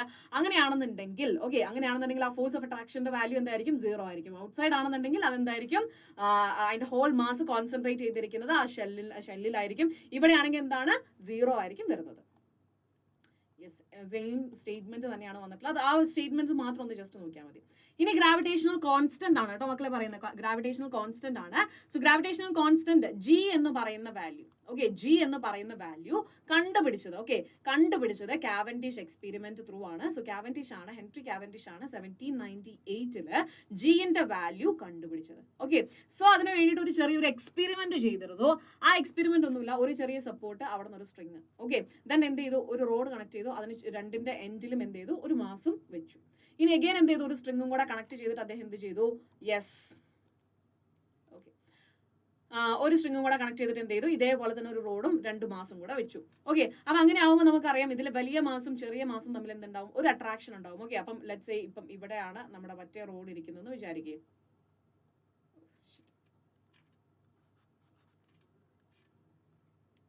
ഓക്കെ, യെസ്, സോ ഇവിടെ ഇരിക്കുമ്പം ഈ വലിയ മാസം ചെറിയ മാസം തമ്മിൽ ഒരു അട്രാക്ഷൻ ഉണ്ടായിരിക്കും. സോ അതിന്റെ ഭാഗമായിട്ട് ഒരു ട്വിസ്റ്റ് ഉണ്ടാവും, അല്ലെങ്കിൽ നമുക്ക് പറയാം ഒരു ടോർഷൻ ഉണ്ടാവും. ഓക്കെ, ഒരു ടോർഷൻ ഉണ്ടാവും. സോ ആ ടോർഷനിൽ നിന്നാണ് നമ്മുടെ ഈ ഒരു സംഭവം തുടങ്ങുന്നത്. ഇതിൽ നിന്ന് കാര്യമായിട്ടുള്ള ചോദ്യം ഒന്നും വരില്ല കേട്ടോ, ജസ്റ്റ് നിങ്ങൾ മനസ്സിലാക്കി വെച്ചാൽ മതി. So tau into theta which is equal to, ഇവിടുത്തെ ടോ എന്ന് പറയുന്നത് force G M M, okay, 2 masses, അല്ലെങ്കിൽ നമുക്ക് പറയാം M1 M2 എന്ന് പറയാം. ആൻഡ് ഇവർ തമ്മിലുള്ള ഈ ഒരു ഡിസ്റ്റൻസ് ഉണ്ടല്ലോ, ഈ ഒരു ഡിസ്റ്റൻസ് ഡി ആണെന്ന് വിചാരിക്കുക. ആൻഡ് ഈ ഒരു ഡിസ്റ്റൻസ് ഉണ്ടല്ലോ, അതായത് 2 മാസം തമ്മിലുള്ള ഡിസ്റ്റൻസ് ഉണ്ടല്ലോ, ദാറ്റ് ഇസ് നത്തിങ് ബട്ട് എന്താണ്, ആർ എന്നും വിചാരിക്കുക. അങ്ങനെയാണെങ്കിൽ R² ഇൻറ്റു എന്താണ്, ഈ ഒരു ഡിസ്റ്റൻസ്. ഓക്കെ, ഈ ഒരു ഡിസ്റ്റൻസ് ആണ് എന്താ പറയുന്നത്, നമ്മുടെ ഡിസ്പ്ലേസ്മെന്റ് ആയിട്ട് നമ്മൾ എടുക്കാം. ഓക്കെ അല്ലേ, യെസ്.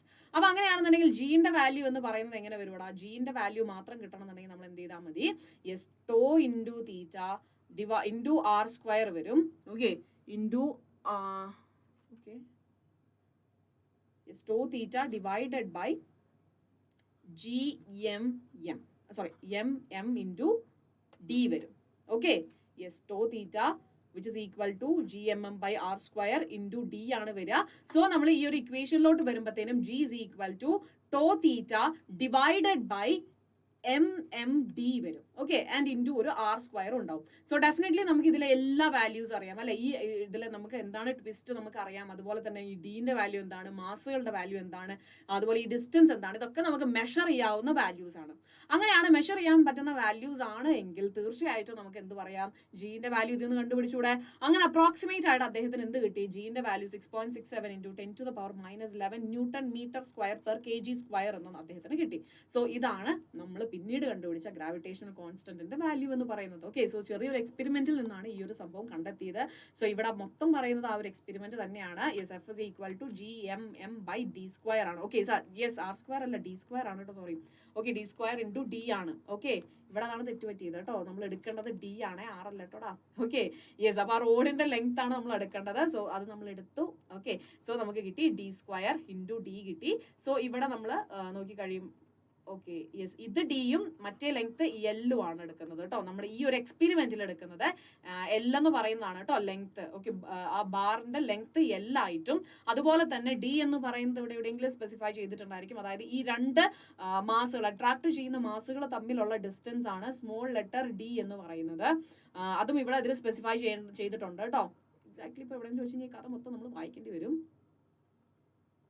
ഓക്കെ, എനിവേ, സോ ഇതാണ് സംഭവം. എന്താണ് നമ്മുടെ എഫ് എന്ന് പറയുന്നത് എങ്ങനെ വരും, G into M1 M2 by R², that is D².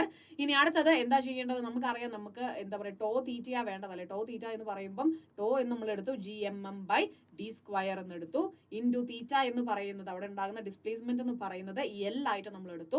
അങ്ങനെയാണെന്നുണ്ടെങ്കിൽ നമുക്ക് ജിന്റെ വാല്യൂ കിട്ടണമെന്നുണ്ടെങ്കിൽ എന്ത് ചെയ്താൽ മതി, ക്രോസ് മൾട്ടിപ്ലൈ ചെയ്താൽ മതി. ക്രോസ് മൾട്ടിപ്ലൈ ചെയ്യുമ്പോൾ നമുക്ക് എന്ത് കിട്ടും, യെസ്, ജിന്റെ വാല്യൂ കിട്ടും. And that value 6.67 into 10⁻⁻11 newton metre per kg² എന്ന് നമുക്ക് കിട്ടും. ഓക്കെ, സോ കാവൻഡിഷ് എക്സ്പെരിമെന്റിൽ നിന്നാണ് നമുക്ക് എന്ത് കിട്ടുന്നത്, ജിന്റെ വാല്യൂ നമുക്ക് കിട്ടുന്നത്.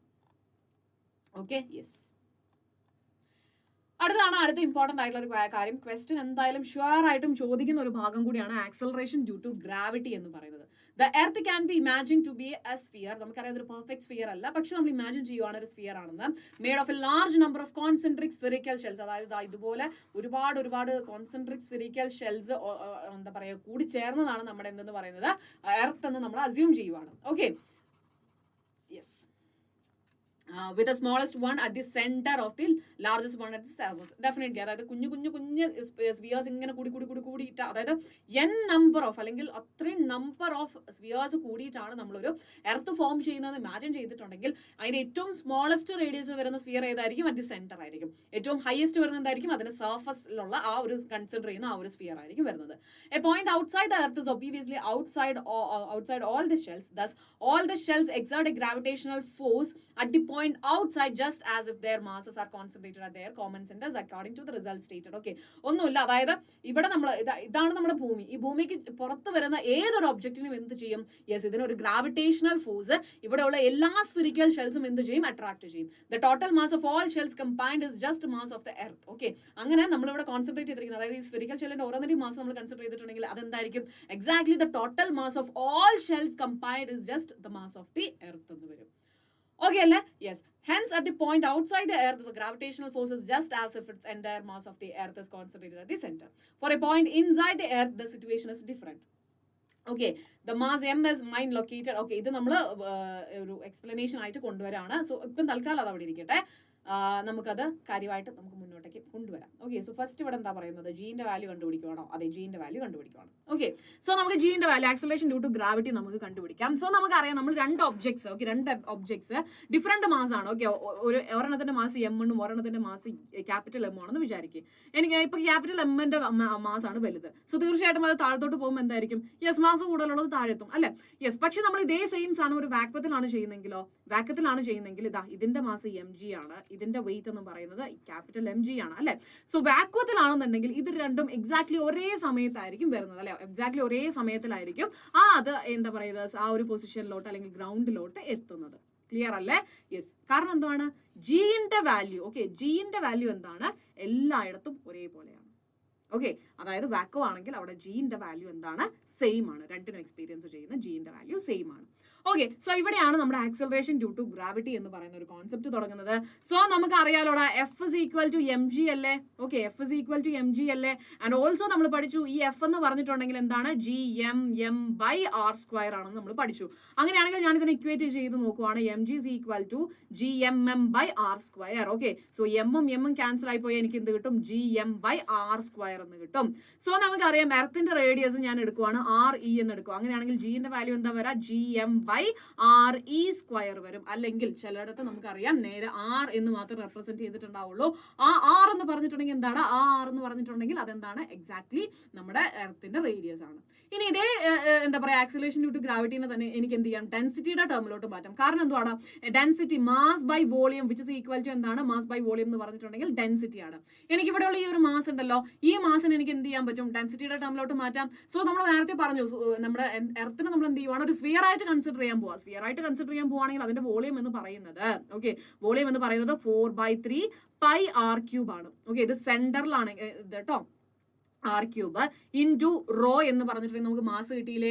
ഇനി ഞാൻ ഇത് ഇവിടെ അപ്ലൈ ചെയ്തോട്ടെ. G is equal to G into 4/3 pi R cube rho divided by R square. ഇങ്ങനെ എനിക്ക് ചെയ്തുകൂടെ? സോ ഇവിടുത്തെ ആർ സ്ക്വയറും ഇതും എനിക്ക് ക്യാൻസൽ ആയിപ്പോ എനിക്ക് കിട്ടി ജി 4/3 പൈ ആർ റോ എന്ന് കിട്ടി. ഓക്കെ അല്ലേ? അപ്പം എനിക്ക് ആക്സലറേഷൻ ഡ്യൂ ടു ഗ്രാവിറ്റിക്ക് രണ്ട് ഇക്വേഷൻസ് കിട്ടി. അതിലെ ഫസ്റ്റ് ഇക്വേഷൻ എന്ന് പറഞ്ഞിട്ടുണ്ടെങ്കിൽ G M by R E square ആണ്. രണ്ടാമത്തെ ഇക്വേഷൻ എന്ന് പറഞ്ഞിട്ടുണ്ടെങ്കിൽ 4/3 ജി പൈ ആർ റോ ആണ് ഇൻ ടേംസ് ഓഫ് ഡെൻസിറ്റി. ഇനി ഈ രണ്ട് ഇക്വേഷൻസും എല്ലായിടത്തും ഉപയോഗിക്കാവോ? ഒരേപോലെ ഉപയോഗിക്കാവോ എന്ന് ചോദിച്ചിട്ടുണ്ടെങ്കിൽ ഒരേപോലെ ഉപയോഗിക്കാൻ പറ്റില്ല. ഈ ഫസ്റ്റ് ഇക്വേഷൻ ഉണ്ടല്ലോ അത് സർഫസിലാണ്. ഓക്കെ, നമ്മുടെ ഒബ്ജക്റ്റ് ഇരിക്കുന്നത് സർഫസിലാണ്. ഓക്കെ, അതുപോലെ തന്നെ എബവ് ദി സർഫസ് ആണ്. ഓക്കെ, ഈ രണ്ട് സാഹചര്യത്തിലും എന്ത് ചെയ്യാം? നമുക്ക് ഈ ഒരു ഇക്വേഷൻ യൂസ് ചെയ്യാം. ഇനി നമ്മൾ എടുക്കുന്ന ഒബ്ജക്റ്റ് എർത്തിന് ബിലോ ആണെന്നുണ്ടെങ്കിൽ, എർത്തിന്റെ സർഫസിന് ബിലോ ആണെന്നുണ്ടെങ്കിൽ ഈ ഡെൻസിറ്റിയുമായിട്ട് കണക്ട് ചെയ്യുന്ന ഈ രണ്ടാമത്തെ ഇക്വേഷൻ ഉണ്ടല്ലോ അതായിരിക്കും നമ്മൾ യൂസ് ചെയ്യുന്നത്. ക്ലിയർ ആയോടാ? സെറ്റ് അല്ലേ? സിമ്പിൾ ആണ്. G is equal to G into 4/3 pi R cube rho ആണ് വരിക. പൈ ആർ റോ ആണ് വരിക. സോ ആ ഇക്വേഷൻ എപ്പോഴാണ് യൂസ് ചെയ്യുന്നത്? യെസ്, മാസ് അല്ലെങ്കിൽ നമ്മുടെ ഒബ്ജക്റ്റ് ഇരിക്കുന്നത് എർത്തിന്റെ സർഫസിന് താഴെയാണെങ്കിൽ. ഇനി ബിലോ ആണ് അല്ലെങ്കിൽ എർത്തിന്റെ സർഫസിലാണെങ്കിൽ നമ്മൾ ഏത് യൂസ് ചെയ്യും? G is equal to G M by R E square എന്നുള്ള ഇക്വേഷൻ ആയിരിക്കും നമ്മൾ യൂസ് ചെയ്യുന്നത്. സോ ഈ ഇക്വേഷനിൽ നമുക്കൊരു കാര്യം വ്യക്തമായി. എന്താണ്? ഒബ്ജക്റ്റിന്റെ മാസിനെ ഇവിടെ ഡിപ്പെൻഡ് ചെയ്യുന്നേ ഇല്ല. ഇവിടെ ആര് മാത്രമേ ഡിപ്പെൻഡ് ചെയ്യുന്നുള്ളൂ? യെസ്, എർത്തിന്റെ മാസിനെ മാത്രമാണ് ഡിപ്പെൻഡ് ചെയ്യുന്നുള്ളൂ. ഓക്കെ, സോ നമ്മുടെ ഇക്വേഷൻസ് ആണ് ആക്സലറേഷൻ ഡ്യൂ ടു ഗ്രാവിറ്റിക്ക് നമുക്ക് കിട്ടിയ ഇക്വേഷൻസ് ആണ് gm/r². ഇനി അടുത്തത് എന്താ പറയുന്നത്, acceleration due to gravity below and above the earth surface. അതായത് ഈ ജി എന്ന് പറയുന്ന വാല്യൂ ഉണ്ടല്ലോ, ജി എന്ന് പറയുന്ന വാല്യൂ ഡിപ്പെൻഡ് ചെയ്യുന്ന കുറച്ച് ഫാക്ടേഴ്സ് ഉണ്ട്, അതായത് മാറുന്ന കുറച്ച് സാഹചര്യങ്ങളുണ്ട്. First of all shape, okay. Second one is അതിന്റെ ഹൈറ്റ്, അതായത് നമ്മുടെ ഒബ്ജക്റ്റ് ഇരിക്കുന്ന ഹൈറ്റ്. അതുപോലെ തന്നെ നമ്മുടെ ഒബ്ജക്റ്റിന് ഇപ്പം ഭൂമിക്ക് താഴെയാണ്, സർഫസിന് താഴെയാണ് പോകുന്നതെങ്കിൽ അതിന്റെ ഡെപ്ത്. ഈ 3 കാര്യങ്ങളെ ഡിപ്പെൻഡ് ചെയ്യും. അതിൽ സർഫസ് ഷേപ്പ് പറയുവാണെന്നുണ്ടെങ്കിൽ നമുക്കറിയാം ഇതിനൊരു എലിപ്റ്റിക്കൽ ഷേപ്പ് ആണെന്നാണല്ലോ നമ്മൾ പറഞ്ഞ ഭൂമിക്ക്.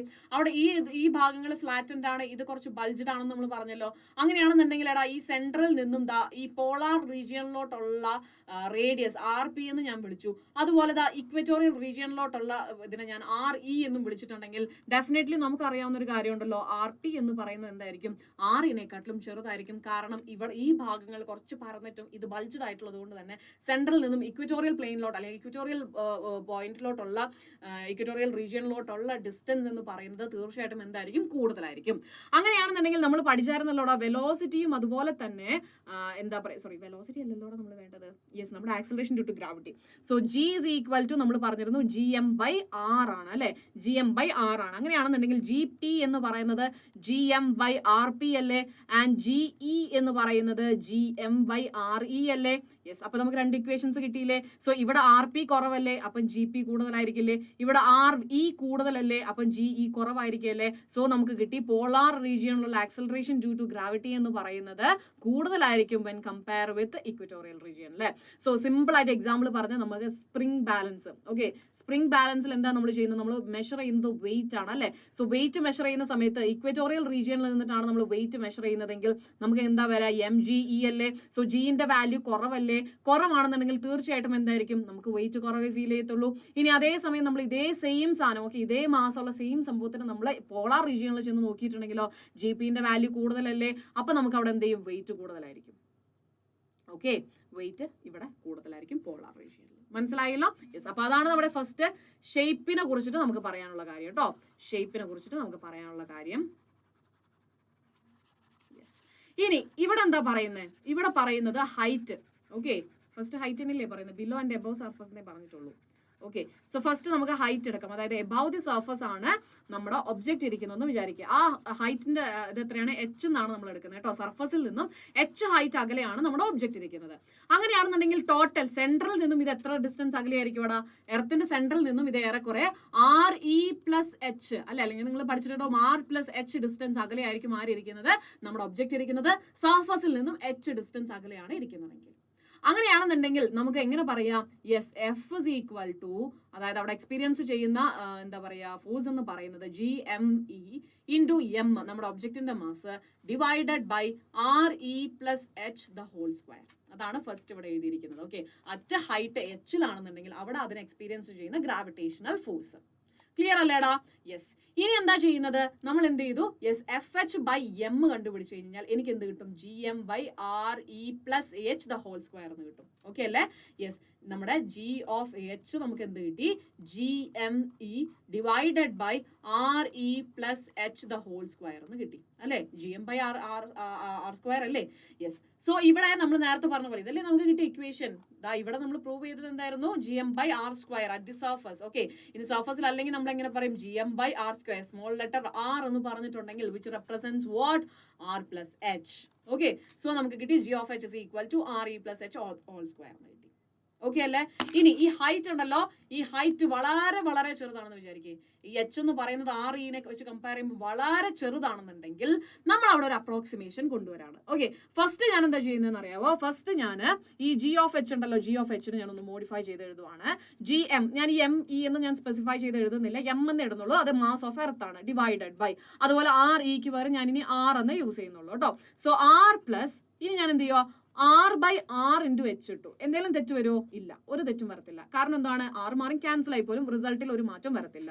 ഇനി ഞാൻ എന്താ ചെയ്യാൻ പോകുന്നതെന്ന് അറിയാവോ, GM ഡിവൈഡഡ് ബൈ, ഇവിടെയും മാറുണ്ട് ഇവിടെയും മാറുണ്ട്. സോ ഇത് ടോട്ടൽ ഹോൾ സ്ക്വയർ ആണ് കിടക്കുന്നത്. ഞാൻ എന്ത് ചെയ്തു, R² പുറത്തേക്ക് എടുത്തു. അങ്ങനെയാണെന്നുണ്ടെങ്കിൽ എനിക്ക് ഇവിടെ എന്ത് വരും, 1 വരും, plus H/R the whole square എന്ന് വരും. ഓക്കെ, ഇനി എന്താ ചെയ്യാൻ പോകുന്നത്? GM/r² അങ്ങനെ തന്നെ വെച്ചു. കാരണം എന്തുവാ? GM/r² എനിക്കറിയാം എന്താണ്. Yes, it is nothing but acceleration due to gravity at the surface. Okay, so ഞാൻ ഇവിടെ എന്ത് ചെയ്യാൻ പോവാണ്? ഈ GM/r² ഞാൻ കൊടുക്കാൻ പോവാണ്. G എന്ന് പറഞ്ഞിട്ട് ഞാൻ ഇടുവാണ്. അപ്പം G(h) അല്ലെങ്കിൽ G' എന്ന് പറയുന്നത് ഞാൻ എന്ത് ചെയ്തു? G × 1 + h/r all raised to -2. Okay, ഇവിടെ താഴെ കിടക്കുന്നത് 1/1 + h/r all² കിടക്കുന്നത്. സോ ഞാൻ മുകളിലോട്ട് കൊണ്ടുവരുമ്പോൾ എന്ത് വരും? -2 വരും. ഓക്കെ, -2 വരും. അങ്ങനെയാണെന്നുണ്ടെങ്കിൽ ഇവിടെ ഒരു അപ്രോക്സിമേഷൻ ഉണ്ട്. 1 + x the whole raised to n എന്നാണ് നമ്മൾ പറയുന്നതെങ്കിൽ, if 1 is much greater than x, okay, 1 is much greater than x ആണെന്നുണ്ടെങ്കിൽ നമുക്ക് എങ്ങനെ എഴുതാൻ പറ്റും? 1 + nx എന്ന് പറഞ്ഞിട്ട് നമുക്ക് എഴുതാനായിട്ട് പറ്റും. ഓക്കെ, അപ്രോക്സിമേഷൻ എങ്ങനെയാ വരുന്നത്? 1 + nx എന്ന് പറഞ്ഞിട്ട് നമുക്ക് അപ്രോക്സിമേറ്റ് ചെയ്യാനായിട്ട് പറ്റും. അങ്ങനെയാണെങ്കിൽ ഈ ഇക്വേഷൻ ഞാൻ അപ്രോക്സിമേറ്റ് ചെയ്യുവാണ്. അപ്രോക്സിമേറ്റ് ചെയ്ത് കഴിയുമ്പോൾ എനിക്ക് എന്താ വരുന്നത്? G × 1 + ഇവിടെ എന്താ? എന്നിന്റെ സ്ഥലത്ത് എന്താ ഇവിടെ കിടക്കുന്നത്? -2. So -2 × h/r. ഓക്കെ, സോ എനിക്ക് ഇങ്ങനെ ഒരു ഇക്വേഷൻ കിട്ടി. സോ ഇതിനെ ഞാൻ ഒന്നുകൂടെ എഴുതി കഴിഞ്ഞാൽ എനിക്ക് എന്ത് കിട്ടും? 1 - 2h/r എന്ന് കിട്ടും. ക്ലിയർ അല്ലേ? 1 - 2h/r എന്ന് കിട്ടും. ഇതാണ് ഒരു പെർട്ടിക്കുലർ ഹൈറ്റിലാണ്, നമ്മുടെ സർഫസിൽ നിന്നും ഒരു പെർട്ടിക്കുലർ ഹൈറ്റിലാണ് ഒബ്ജക്റ്റ് ഇരിക്കുന്നതെങ്കിൽ നമ്മൾ എടുക്കുന്ന ഇക്വേഷൻ ആണ്. പക്ഷെ ഇത് പ്രോബ്ലംസ് ചെയ്യുമ്പോഴല്ല, കമ്പാരിസൺ സ്റ്റഡീസിനാണ് എടുക്കുക. കാരണം എന്താണ്? ഇതൊരു അപ്രോക്സിമേഷനാണ്. ഓക്കെ, അപ്രോക്സിമേറ്റഡ് ആയിട്ടുള്ള വാല്യൂ ആണ്, എക്സാക്ട് വാല്യൂ അല്ല. സോ അതുകൊണ്ട് ഇത് കമ്പാരിസൺ ആയിട്ടുള്ള ക്വസ്റ്റ്യൻസിന് മാത്രമേ നമ്മളത് യൂസ് ചെയ്യത്തുള്ളൂ കേട്ടോ. Okay, so this is here approximated value 1 - 2h/r.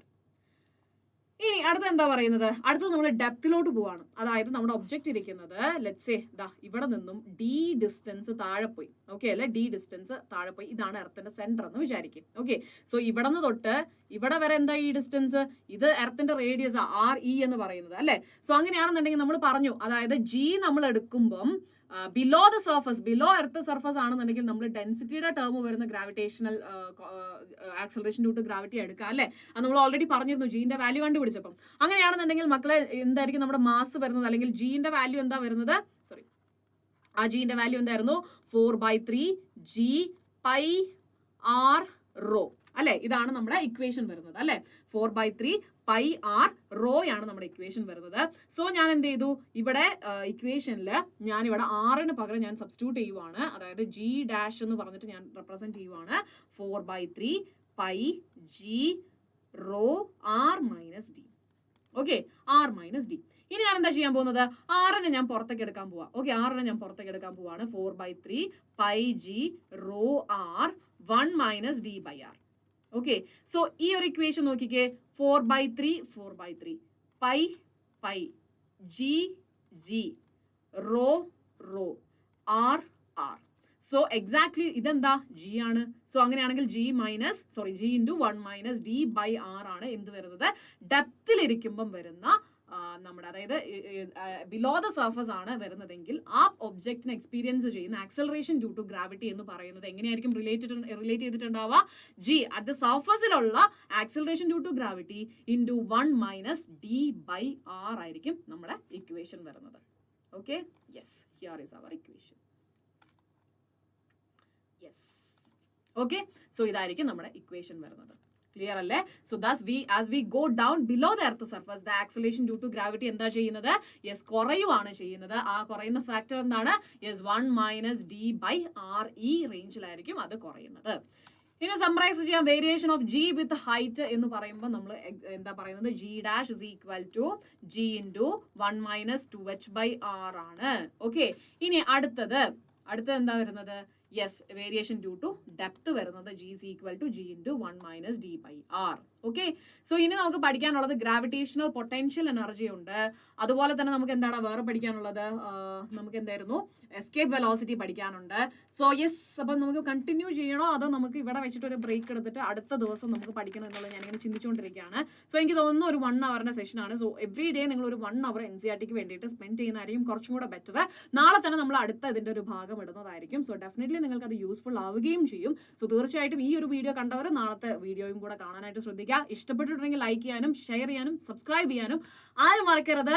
So stay tuned to Vedantu Malayalam channel for more videos and updates. Thank you so much. Bye bye.